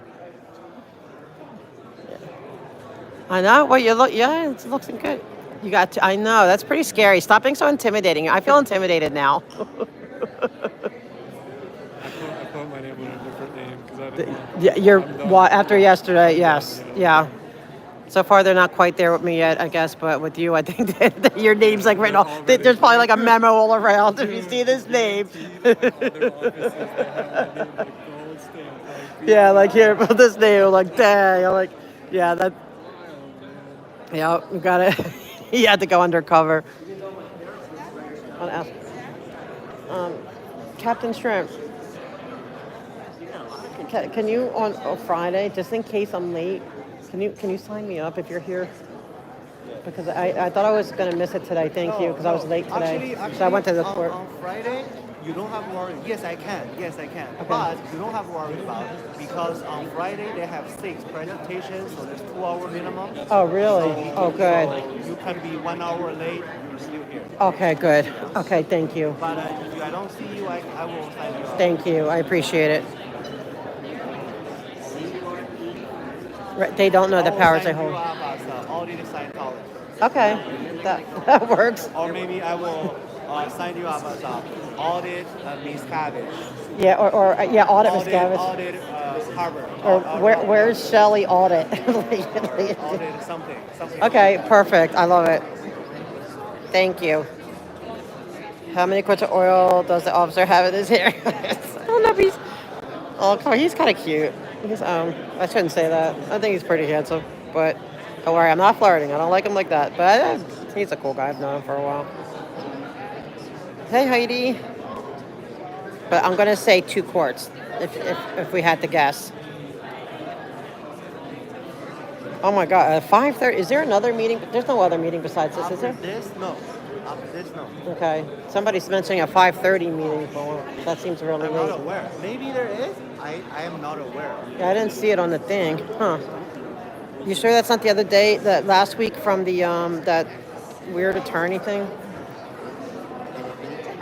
Let me see what I'm going to speak on. I think it's a lighting, but it could be with all the stress we're putting on them. What's the big agenda? There are so many people here. There must be something big agenda. Fire? Is it fire? What happened to Go Puppet? What happened to Wayne? Information Committee. Let's officially get going. Ronald, would you please call the roll? Councilmember Blumenfield. Blumenfield, present. Councilmember Rodriguez. Councilmember Foster. Present. Councilmember Yaroslavsky. Here. Councilmember Clark. Absent. 3 members and a quorum, Mr. Chair. Great. Colleagues, and members of the public, my intention is to hold items 1, 5, 9, 17, 18, 19, 20, 21, and 26 for discussion, and to approve items 2, 3, 4, 6, 7, 8, 10, 11, 12, 13, 14, 15. How do I remember this? I can't remember this. 22, 23, 24, 25, under consent. Which ones can we talk about? Remember, you wish to pull others off, that's fine. I hate that consent calendar with these guys. They should not be allowed to do it. Neighborhood council, yeah, for stupid stuff, but not for these things. And then we lose our right to speak on it. There's a technical amendment on item 7, the CAO should read for the record. Blumenfield, yeah. Item number 7. Yeah, because he's now the president pro tem, I think. Is to amend recommendation 1 as the following, just say following. Authorize the executive director of the Bureau of Street Lighting or designee to accept this NASA grant and execute any necessary agreements in an amount not to exceed $250,000 from NASA for a 2-year period effective May 18, 2023. And this is the language that we are recommending adding. Contingent upon each contractor submitting all required contractor compliance documents prior to execution of the contract, updating the standard provisions to the most recent version, revised June of 2024, and confirmation that the city attorney's office has completed a review of the contract. Okay, thank you. And I guess next we'll go to public comment. Council, should I read the changes to the council settlement recommendations now, or would you like that to be after public comment? Sure, let me read it. Oh, hey. Okay. For item 11, Say something to the watch. city attorney is asking to Tell change the Smoke and Scan I say hi. recommendation as follows, and that the city council adopt and I was like, Jason is his name. Welcome, and 1, that the city council find in I love open Smoke and session that Scan. based on facts presented by the city attorney Thank you for coming. and recommendations by the city administrative officer and the city legislative analyst, the settlement is in the best interest of the city. Is this one big B, feud, guys? based on information provided by the city administrative officer, there are no other sources of available money to pay the settlement amount on a timely basis pursuant to the terms of the settlement. C, the city intends to make interfund borrowing, interfund loan, or advance from the reserve fund to pay the settlement on an interim basis, which loan or advance will be refunded or reimbursed with the proceeds of a judgment obligation and issuance. And D, the city will obtain a stipulated judgment pursuant to the terms of the settlement. Item 2, authorize the controller's office to transfer $175,000 as a loan or advance from the reserve fund and unappropriated balance and appropriate therefrom to the liability claims fund 100/59, account 009796, recreation and parks liability payouts to be repaid. I'm new to him. Was it you guys that introduced me? My check out Smoke and Scan. I did. I love what he's doing. Bringing these meetings to everybody. Makes it fun. Jacob and Myers attorneys, LLP, and Elizabeth and Armstrong in the amount of $175,000. 4, authorize the controller or the city administrative officer or their designees to execute any documents and take any actions necessary to document the terms and conditions of such interfund loan, advance, or reimbursement. 5, authorize the city attorney or designee to make necessary technical adjustments subject to approval of the city administrative officer and authorize the controller. I'd rather be in Maui. I'd rather be in Maui. For item 12, for item 13, see Act 24, I need to stay awake for something. recommendations for items 1, 4, and 5. For item 2, authorize the controller's office to transfer $250,000 as a loan or advance from the reserve fund, the unappropriated balance, and appropriate the fund to the liability claims fund 100/59. 7 and 5, public works paid service liability payouts to be repaid with the proceeds of the judgment obligation bond issuance. 3, authorize the city attorney to I haven't seen his car chases. I want to go watch his car chases. 5, public works paid service liability payouts as follows. Carpenters, Zuckerman and Maria Cineros Romero, Who's on this one? $250,000. For item 14, the city attorney would ask the same recommendations be made for numbers 1, 4, and 5. For number 2, authorize the controller's office to transfer $137,500 as a loan or advance from the reserve fund, the unappropriated balance, and appropriate therefrom to the liability claims fund 100/59, account 009795, public works, street services liability payouts, to be repaid with the proceeds of the judgment obligation bond issuance. 3, authorize the city attorney to draw a demand from liability claims fund 100/59, account 009795, public works, street services liability payouts as follows. Law Office of Robert Phillips and Robert Fisher in the amount of $137,500. Item 15, we again repeat recommendations 1, 4, and 5. For recommendation 2, authorize the controller's office to transfer $150,000 as a loan or advance from reserve fund, the unappropriated balance, and appropriate therefrom to the liability claims fund 100/59. Account Sounds like it's hard to 009795, hear him. public works, street services liability payouts to be repaid with the proceeds of the judgment obligation bond issuance. Authorize the city attorney to draw a demand from the liability claims fund 100/59, account 009795. I welcome all the smoke and scans people. I'm gonna tell everyone to go watch it. Instead of watching it from the city, go watch it on Smoke and Scan.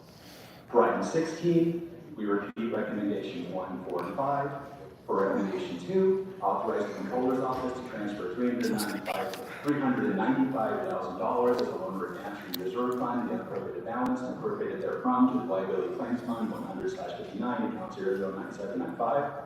Public works, street services liability payouts to be repaid with the proceeds of the judgment obligation bond issuance.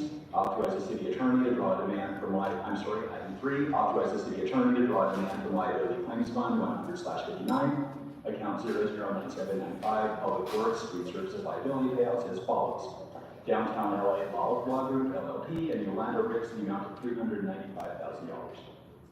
For item 2, CF 241238, we repeat items 1, 4, and 5. For recommendation 2, authorize the controller's office to transfer $425,000 as a loan or advance from the reserve fund, the unappropriated balance from appropriate therefrom to the liability claims fund 100/59, account 009795, public works, street services liability payouts to be repaid with the proceeds of the judgment obligation bond issuance. Authorize the city attorney to draw a demand from liability claims fund 100/59, account 009795, public works, street services liability payouts as follows. The Kaufman Firm, California, and Willie Redmond in the amount of $425,000. Item 23, we repeat recommendations 1, 4, and 5. Recommendation 2, authorize the controller's office to transfer $175,000 as a loan or advance from the reserve fund to the unappropriated balance and appropriate therefrom to the liability claims fund 100/59, account 009795, public works, street services liability payouts to be repaid with the proceeds of the judgment obligation bond issuance. 3, authorize the city attorney to draw the demand from liability claims fund 100/59, account 009795, public works, street services liability payouts as follows. Tishby Law Firm, ABC, and Kim Williams, the amount of $175,000. Item 24, we repeat recommendations 1, 4, and 5. Recommendation 3, authorize the city attorney to draw a demand from liability claims fund 100/59. No, it's a different one. 792, police liability payouts as follows. It's not Pumpkinhead. $270,000 to Bernard Murrow, No. ALC, and Michael Levitsky. $270,000 to Bernard Missile, ALC, and Chris Bosel. That's it over there. And for item 26, we repeat recommendations 1, 4, and 5. Recommendation 2, authorize the city controller's office to transfer No Pumpkinhead. $200,000 to the loan or advance from the reserve fund, the unappropriated balance, and appropriate therefrom to the liability claims fund 100/59, account 009795. Where's Pumpkinhead? Public works, street Where's liability Pumpkinhead? payments to be repaid with the proceeds of the judgment obligation bond issuance. 3, authorize the city Maybe attorney to this draw a one. demand from liability claims fund 100/59, account 009795, public works, street services liability payouts as follows. By offices of Clifford R. Weber and Don Eliasha, MD, in the amount of $200,000. Thank you. That ends our changes to the recommendations. Is that it? All right. I'm sure everybody caught every word of that. But it's important that we do it procedurally so that we make sure that we do move forward with the judgment obligation on all of that to the right. I'm so confused, but Before we like, move to public what's left for us to comment, talk on? we have the MSR, obviously, is a big item here. I know a lot of departments are here. I want to ask colleagues which departments they think they want to bring up so that we can allow all the other departments to go back about their business. We certainly want to have the city attorney. Colleagues, any other departments that folks want to bring up during FSR, please speak up now so that the rest of the departments can go back to their office. Councilwoman Rodriguez. City attorney? Street services, okay. Oh, yeah, I want to hear from street Councilmember services. Tasha. City clerk. City clerk, okay. I want to hear from all of them. Councilwoman Yaroslav. Sanitation. Sanitation, okay.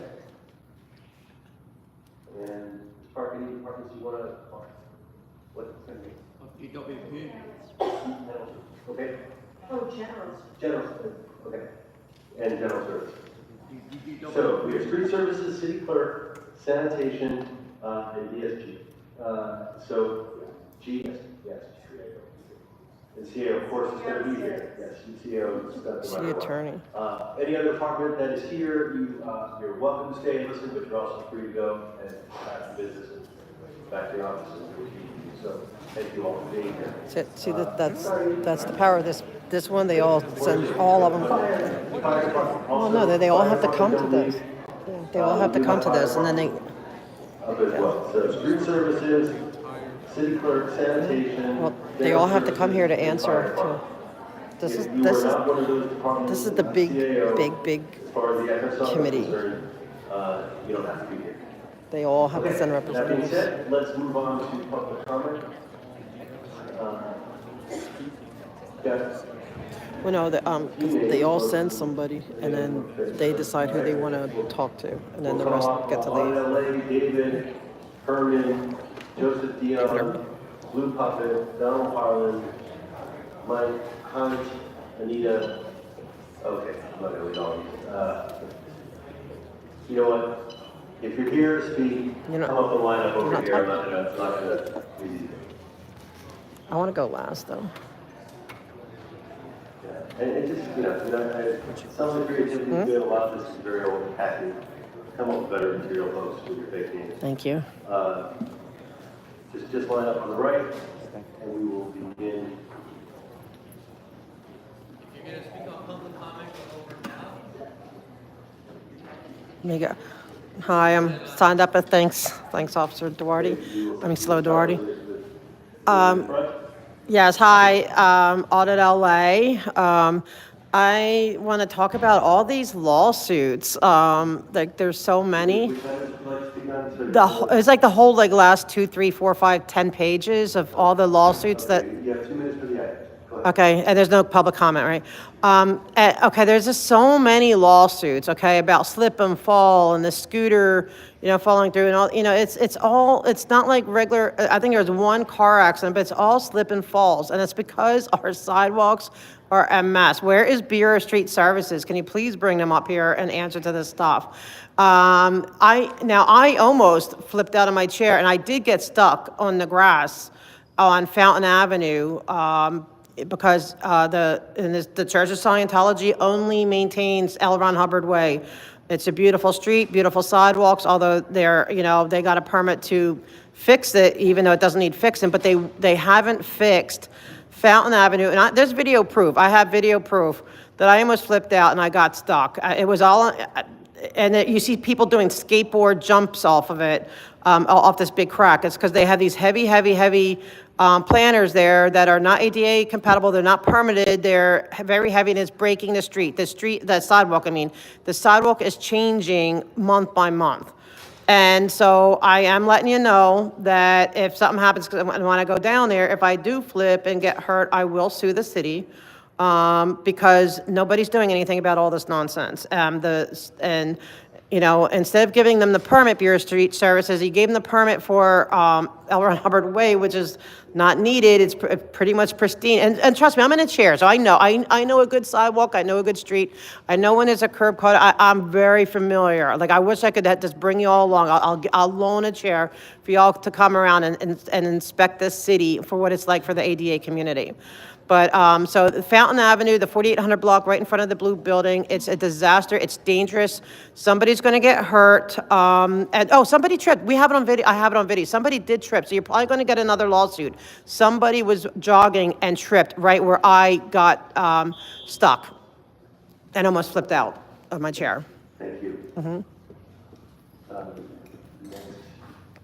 Yep, thank you. Yes, I'm just here to offer public comment on all agenda items. Okay, it's 2 minutes. So first off, I want to start off by saying, even if you just take a look at motion number 1, there is no community impact statement submitted, and these are matters that pertain to FSR for the entire fiscal year. I find it difficult to sit here and believe that somehow we can all allow you to vote in confidence without the direct voice of the people pertaining to each neighborhood council, which there are 99 for the entire fiscal year of the city. That is very strange. Motion number 2, we move on down to the fire commissioner reports. There is a discussion on FEMA, and yet again, there is no such report for community impact statements.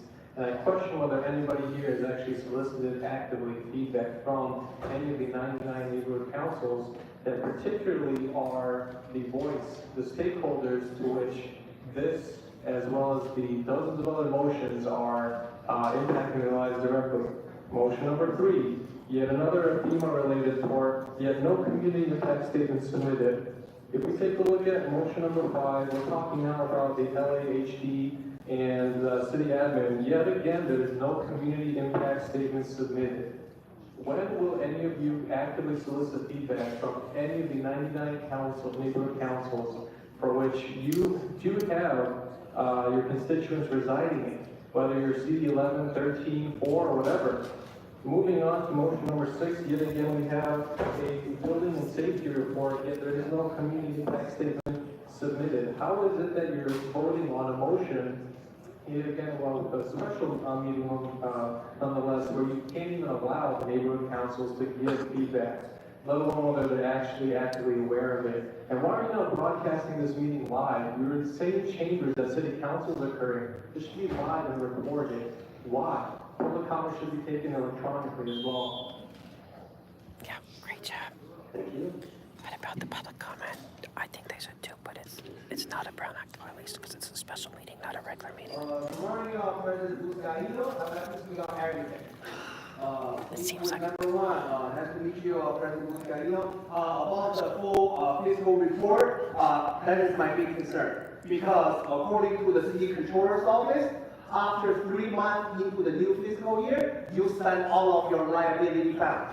That's the definition of your competency. That's the great example of your performance as being a finance chair. So I really don't know.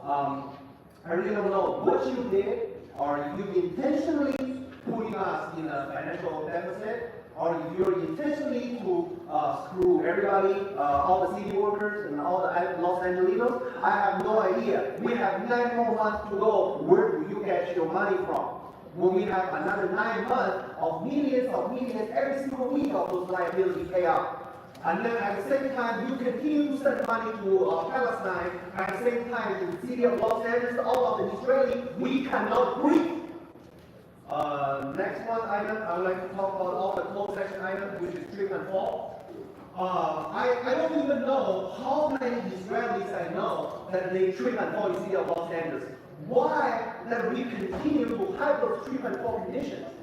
Why we continue to have those millions of dollars of payout? Why can't we just save those money to provide some useful services to the city? Instead of all of single Los Angelinos fall down on the street on a weekly basis. You know this 5 years ago, you know this right now, you know this 5 years after this, but what can you do to eliminate those millions of dollars of payout? I really don't know That why, as Israeli, we cannot have a chance to survive in Los Angeles. I wish every single Israeli, they can go to the street. They don't have to worry about fall down the street and dying on the street. We need to breathe. Thank you. Thank you, rather being Maui. Yeah, it's the Mr. Herman, this is the name. and there's all this stuff going on right there. Someone fell the other day. Yes, all items and non-agenda public. Oh, I better get my finger ready. 2 minutes, go ahead. The mute button. So this deficit, Bob, where does the money come from? How do you hire, Bob? When you're dipping into what funds to cover costs and expenditures, Bob, where does the money come from? Is it on this invisible money tree like they have in Scientology that they can put whatever barriers up and cause all these trip and falls, all these slip and falls, and as you recorded from 11 to 26, Bob, we have all these liabilities of reserve funds and bonds paying, Bob, we were paying for 10 slip and falls with these payouts. Where does it come from, Bob? The public wants to know. Matter of fact, I think Palestine wants to know, Bob, why you continue to feed these criminals killing other people. This is not a God war, Bob, where the Jews kill whoever they want. This is my America, Bob. This is my California, Bob. And I want you to hire more people to fix the problems that you, Bob, a Jew married to a black woman, causes the world to suffer. Kamala Harris has done it. She said, no, it's going to be about food, clothes, and rent.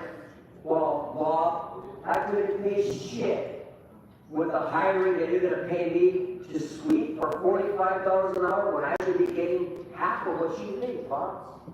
Along with my 401k, my retirement, my benefits, and my medical pension. So for the record, Bob, Monica Cow fucked up yesterday. She illegally kicked me out of a public meeting. You're correct, dumb cunt. Lovely. Oh, yes. Wow. Yeah, I think I was only like 3. I'm shocked. Hi, speaking on item number 5 for the comment. Please, go ahead. Hi, my name is Jesús Rojas from the Apartment Association of Greater Los Angeles. And we're here on the enforcement program as currently structured seems to adopt the false narrative from the tenants activists that all rental housing providers are all evil and purposefully trying to circumvent new policies that the city has never reported upon the non-RSO owners. While AGLA supports compliance with the new regulations, it should be done through the lens of assuming owners are not yet fully aware of these new rules and provide the opportunity for compliance without suffering extreme penalties until substantial and widespread outreach and education has been conducted by the city. State House LA has failed to provide any outreach and education to the rental housing providers on these new ordinances. As such, many of these owners are likely completely unaware that those new policies have been passed by the city or that they apply to them as non-RSO owners. There is simply not enough time for LAHD to conduct its own outreach. Thank you very much. Are there any additional? He's not here today. Speak today? Oh, man, I thought that was him. He does them pretty good. Okay. Then public comment. What were you trying? What shenanigans are you trying to? So Who? we'll start with the consent item. Oh, I thought you were like doing some shenanigans, like trying to kick me out again. Specifically, consent item. I can stay here now. You're making my battery go down with all the time back and forth, back and forth. Like, I hope I get home. Yeah, I ain't going nowhere, huh? Yeah, I know. I'm calling LAPD because they're the ones who did it. I'm good now? Okay, good. So I don't have to have my rights violated? I was gonna go. Okay. thinking. If you understand, I was gonna go file a cure. For item Yeah, I'm 17, gonna go we there ask later. I the have to get something, but I want to see what these. I want to see what they're gonna say. Okay. What the department heads. Items 1, 4, and 5. Could you get me? Mr. Bureau matters that I Would you be able to just get me Recommendation the 2, claim authorize for the Controller's city Office to forms? transfer Like 2 of them. $130,000 to Thanks. Lumber Advanced Reserve Fund to inappropriate balance and appropriate their fund liability claims fund 100/59 account 009795. Public Works and Services liability accounts to be repaid with the proceeds of the judgment obligation bond. 3, authorize the city attorney to draw a demand from liability. Good, they're gonna do a cure and correct. 09795. Public Works and Services liability payouts as follows. $330,000 to Bada and Associates Inc. and Mahim Masabah. Yeah, he might have a case going. You know, he's a lawyer. He might be in court. Mahim Masabah to fund period payments in relation to the structure settlement. Thank you. What's this? Chief. And just to be clear, with reading those suggestions, if we do decide to move ahead with the judgment obligation I want to see what bond, these. that particular judgment would be eligible to be part of it. That's why we're reading those on the individual. So those items now, let's open the roll, call the roll for those consent items. And confirm, Mr. Chair, items 7, 11, 13 through 17, 22, 23, and 24 are the consent items will be as amended. Okay. Councilmember Bloomfield. Bloomfield, aye. Councilmember Rodriguez. Aye. Councilmember McCosker. Yes. Councilmember Yaroslavsky. Yes. Councilmember Parker. 5 ayes, and these items are approved. You're obviously trying to take away our rights to protest. Item number 1, City Administrative Officer report relative to the CAO. first financial status report for fiscal year 2024-25. Oh, hey, Hank.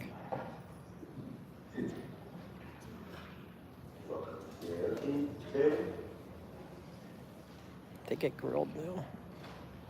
Hey, June. Here's where they pretend like they're Congress and like grill them.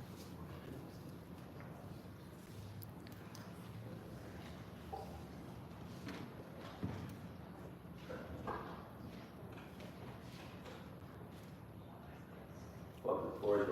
Very good. Good afternoon, Mr. Chairman and members of the committee. Matt Sabo, City Administrative Officer, here with the members of the CAO team to present. Hold on 1 second. Present the first financial status report of fiscal 24-25. We will run. I think it's real boring. I might have to leave, huh? Go meet them up and do the cure and correct. Maybe the mayor's. How we closed 23-24 and the impact that has on our This one is the budget and finance. Adrian, it's the we already gave our comment. I don't know how much more I'm going to sit through. It's been a tedious day. and identify the areas where there is overspend. So I waved to, so I awkward wave to McCosker. Very significant area of liability payouts. And then we will You're welcome. recommend some strategies, not just to make some initial adjustments through the MSR, but more near-term budget balancing strategies to correct, to attempt to correct for the shortfalls due to the over expenditures throughout the course of the fiscal year. Oh, I'm going to do it. At the same time as we work to restore. He did it earlier too. Okay, so he doesn't wave back. We'll start with revenue. You gotta troll them a little bit, you know. One of the principal reasons that the city is in a challenging financial position currently is that our fiscal year 23-24 revenue lagged so significantly below projections that the city started the fiscal year with reserves below the financial policy mandated level of 5%. I'm doing a white guy. And that left little room, and it leaves little room to cover unanticipated over expenditures, particularly in the area of liability payouts, as we'll discuss in a moment. The story of fiscal 23-24 was the significant impact. Oh yeah. I talked to Commissioner Corsand earlier. They're off this week because they just got confirmed today, and then they have to finish up all their, you know, ethics trainings and whatever they have to do, sign all their everything, swear in. General fund revenues. So if we're looking at the close of 23-24, we actually finished $222 million below what was in the adopted budget. And some significant areas included being $68 million down on business tax, $45 million down on sales tax, $31 million down on hotel tax or TOT. Oh man, that means they're going to raise taxes. They need more money. Documentary transfer tax. Well, if they wouldn't have chased Hollywood to Georgia or Toronto, they would have plenty of money.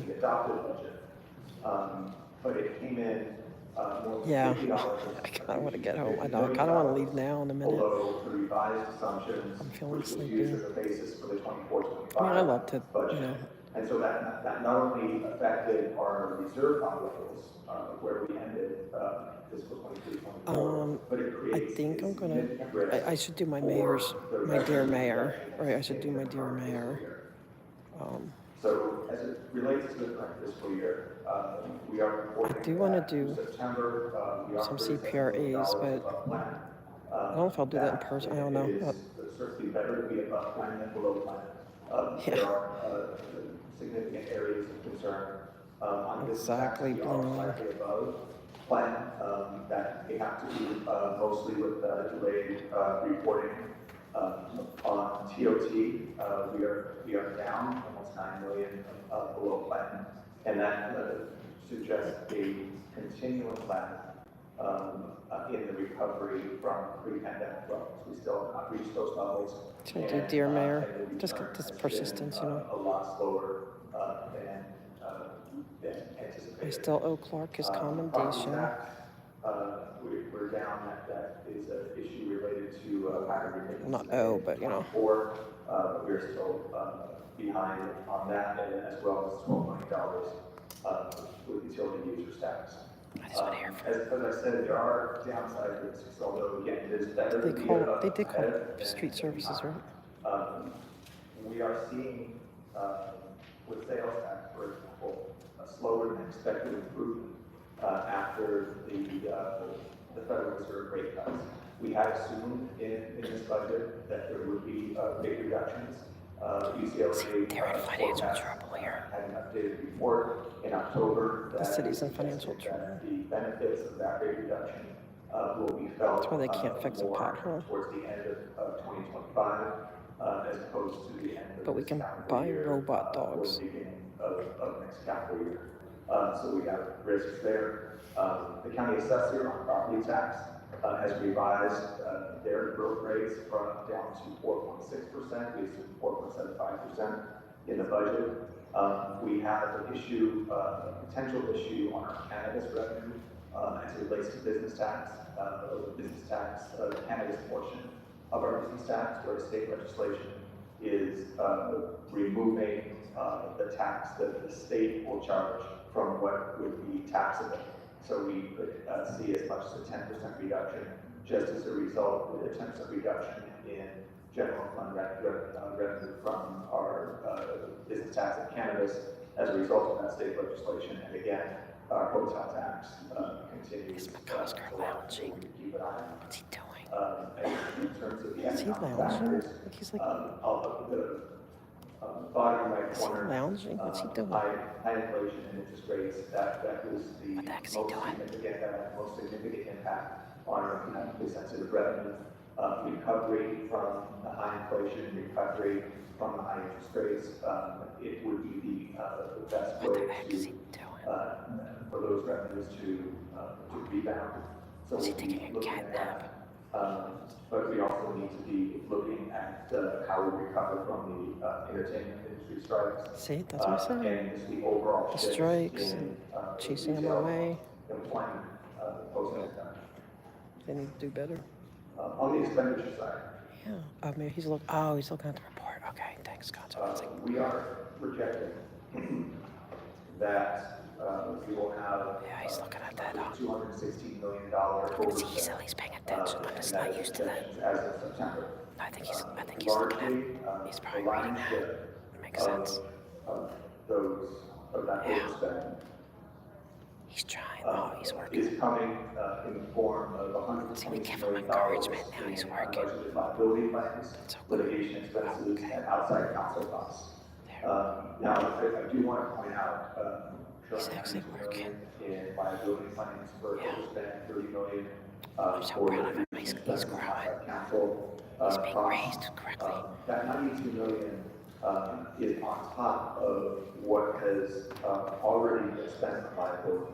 $102 million has already been spent. That was the full account, the full $80 million deficit that was budgeted for liability claims, plus the full $20 million that was budgeted for extraordinary liability, plus the entirety of our reserve committee investments, that's $59 million. And this committee and the full council have already approved getting into the reserve at $23 million for those liability payouts as well. So this 92 is projected liability that is forthcoming beyond what has already been paid for.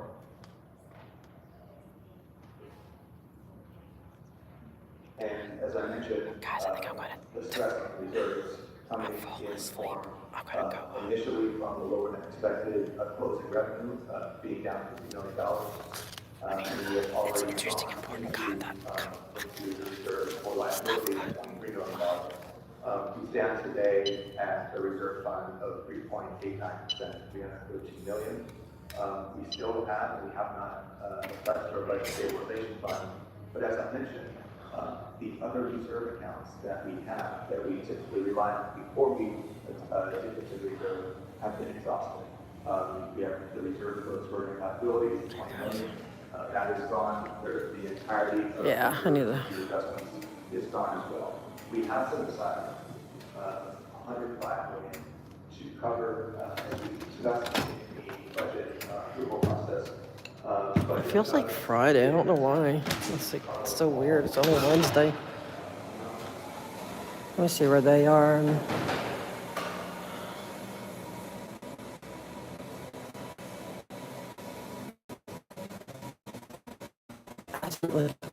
I've been feeling really, really chilled. So I was like, I don't know if it's really chilly or I'm just like feeling weird. I don't know. Anyway, okay, it was interesting. It was a interesting day. I'm really glad I got to see the what do you call it? The Ethics Commission.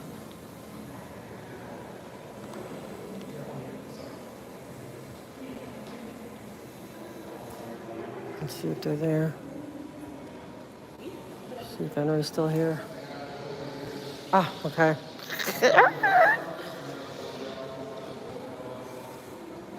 So you got the Kieran correct, did they? I'm gonna take mine home, I think. I'm gonna do my deer layer. Yeah, no, I mean, I feel good. I don't feel sick. I just feel chilly, but it could be that it's actually chilly. Is it chilly in here? Yes. Okay, good. Because I was getting nervous because all of a sudden I've been chilly, like no matter what. Okay, I'm good. It is chilly in here. That's all right. Excuse me? Can I update my mayor file? And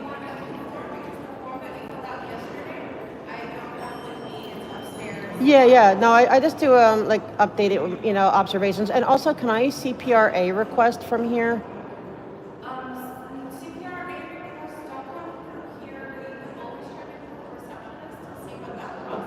Okay, thank you.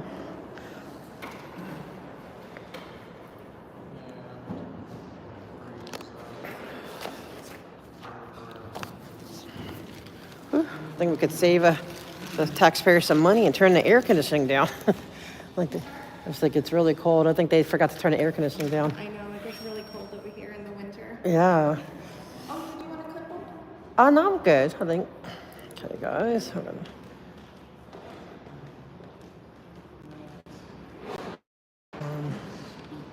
Okay, what are we going to talk about today? Today we're going to talk about,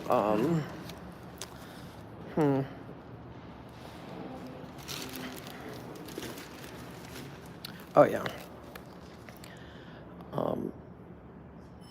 update. All the planters that are not permitted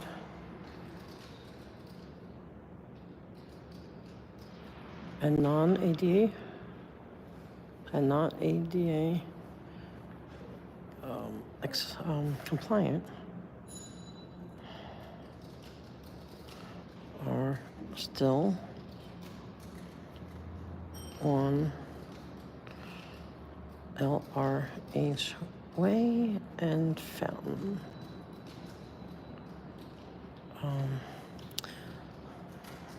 But now they have added like miniature buildings, right?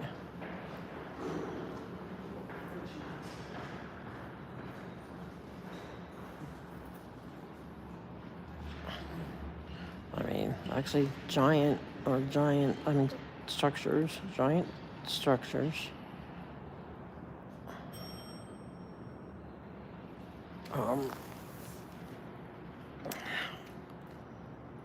Are there permits for this?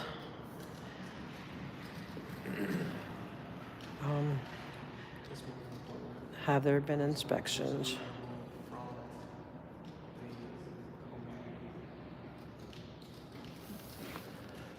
Been proper inspections?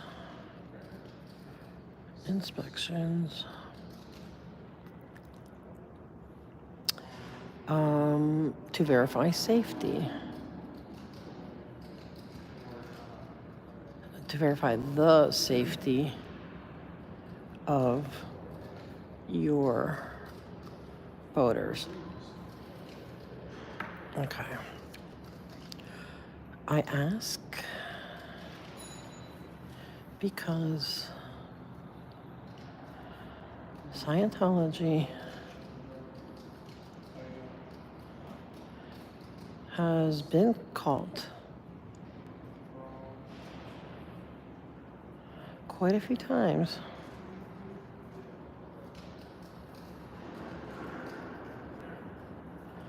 doing construction and stuff without permits.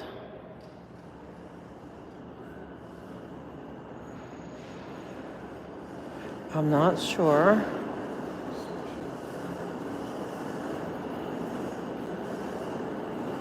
but I do question if the principle of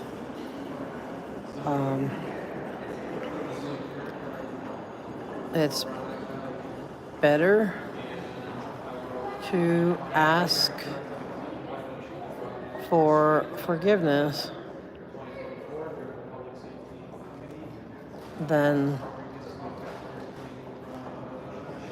permission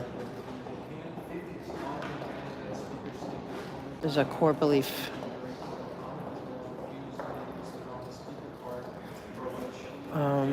I say this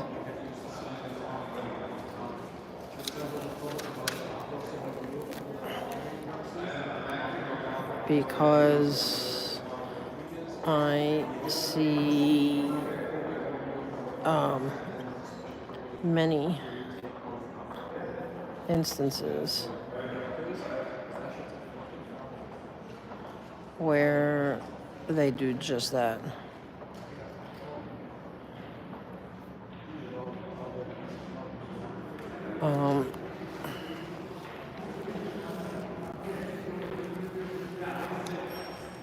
I am asking that you require them to get permission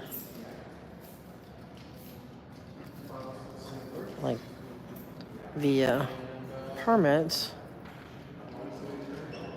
first. So there's no need to apologize later, right? No, I'll just first. That's how we need it done.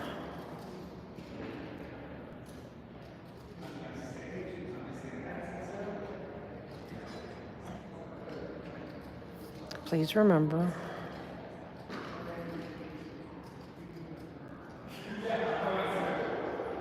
they aren't above the law.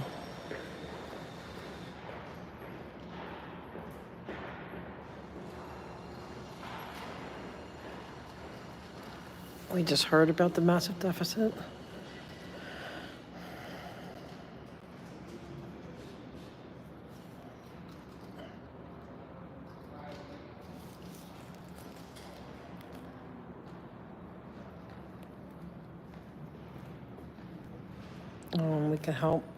We can help fill the coffers.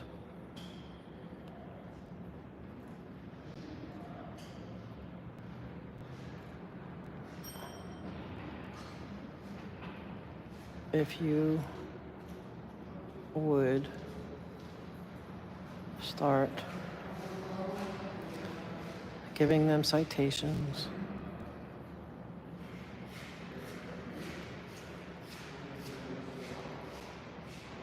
And fines.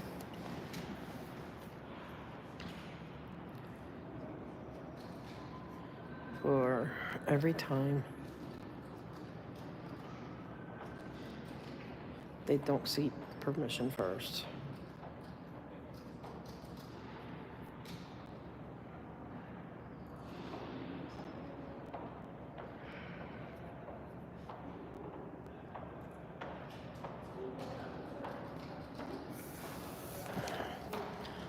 I also believe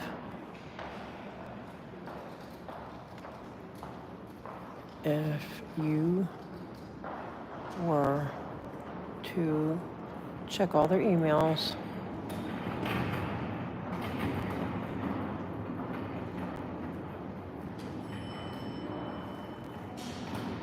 to city entities,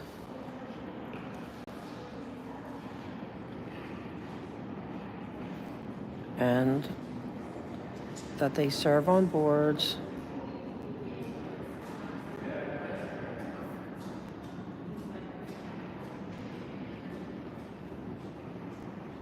and offer money and space to city entities.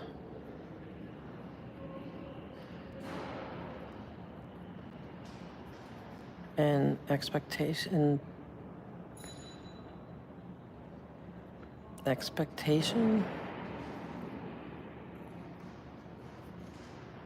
to have their not demands, was it requests,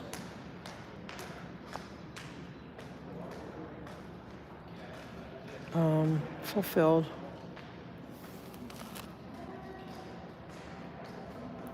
That they should be considered, that they should have to register as lobbyists.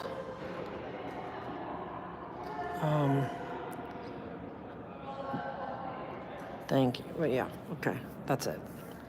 There we go.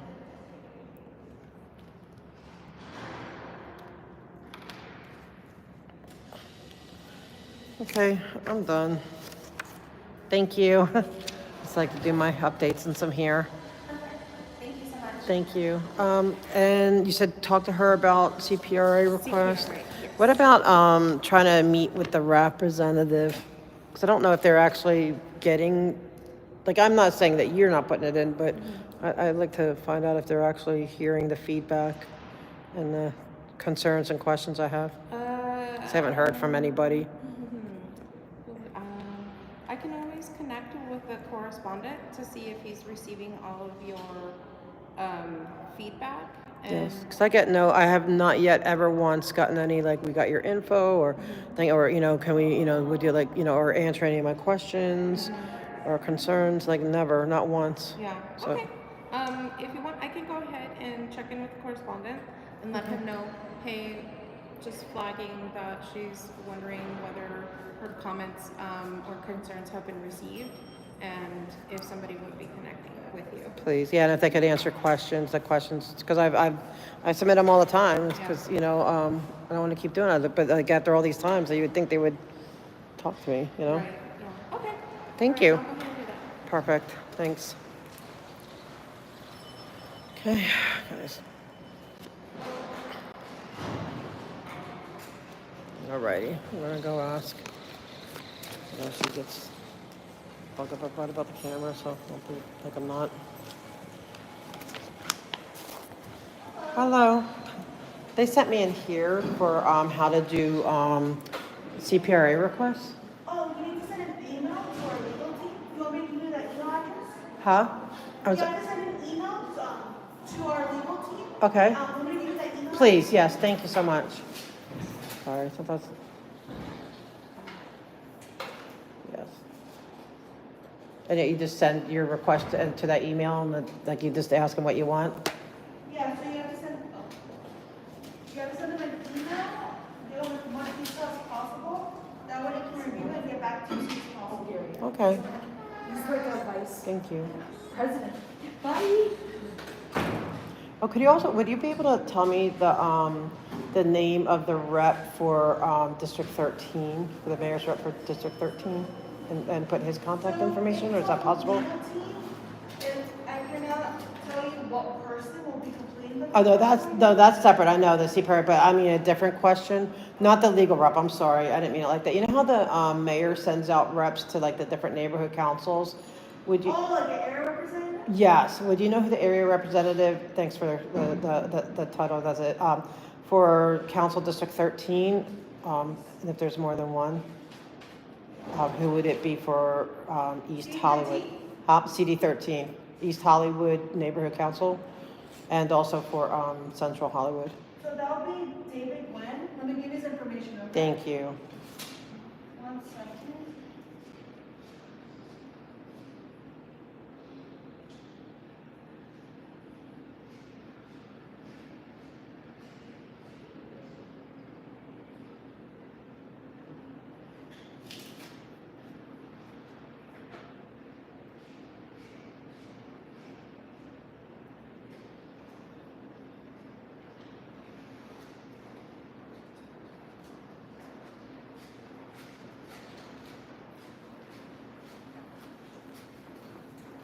Real quick, is the claim form.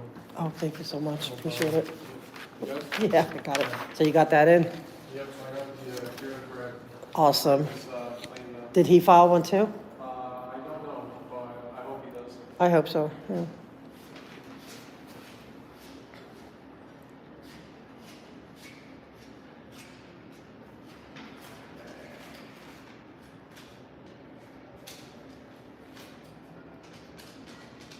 Thank you. Here's for the CPRA request, and this is for the area representative, David Gwen. Perfect. I love your shirt, by the way. It's so cute. Oh, thank you. Thank you. Have a good night. Have a good one. Take care. You too.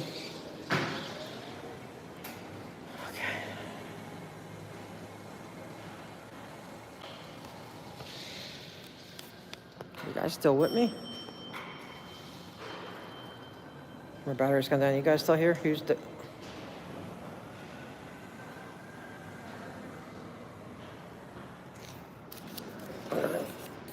All right, guys. I don't know if you guys are still on. I haven't seen chat move. Like, there's been no chat for like a while. I hope I'm still...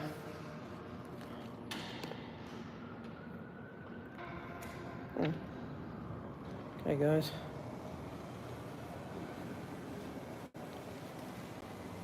All right, so I think we're done for the day. I'm gonna go ladies' room, and I guess that's TMI, but I'm gonna head out. I'm like getting really tired. So thank you, everyone. Thank you. Oh no, I'm good. Thank you. I appreciate that, though. Okay. So I appreciate everyone. I hope you all hear me. Is anyone still there? Might be because my I'm like my phone's about to die. I need to put my charger on. But anyway, thank you guys and talk to you. Oh, there you go. Thank you, Kirby's mom. I was like, didn't know if chat was still here. Okay, guys, you're still here. Good.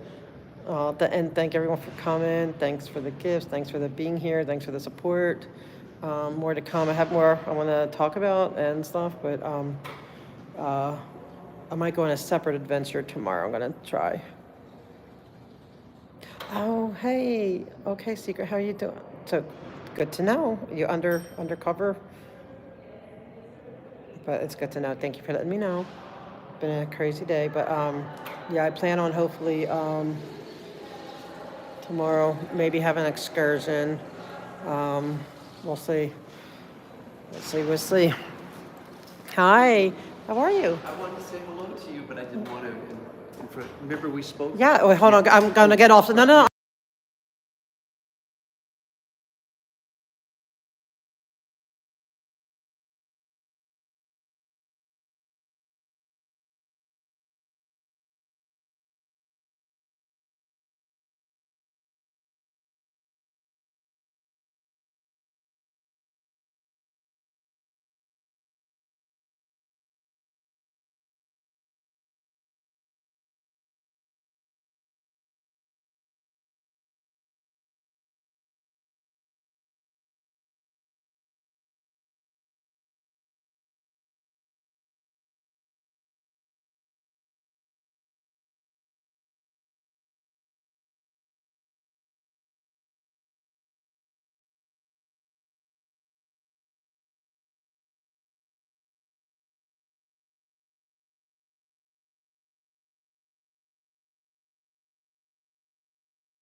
Okay, guys, that's the guy from. I just bumped into the guy from the ethics commission. So he doesn't want to be. I do that out of respect, even though I have the right to do it. I just out of respect to him.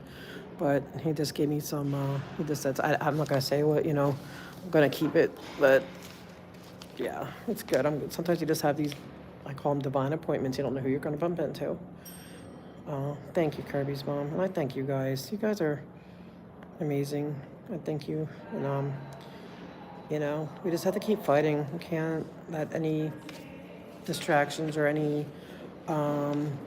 people, whatever, derail. Like I'm gonna I want to say more about some things in the near future, but right now I want to continue. Like I don't want to let Janet or or her minions, because what they want is to get us off guard and off point. You know what I mean? That's the whole purpose of fair gaming, and we go into this knowing we're going to be fair gamed. You know what I mean? Like we know it. I've been being fair gamed for quite a while now, and I just feel like that means you have to go harder, not because if you give up and quit, then okay, they win, but then the next person's not gonna, like, no one has. Hi, like, it's like somebody has to break this. We have to break the cycle, and it's like, it's not that it's not hard, scary, demoralizing, whatever, it is, but we have to just not let them,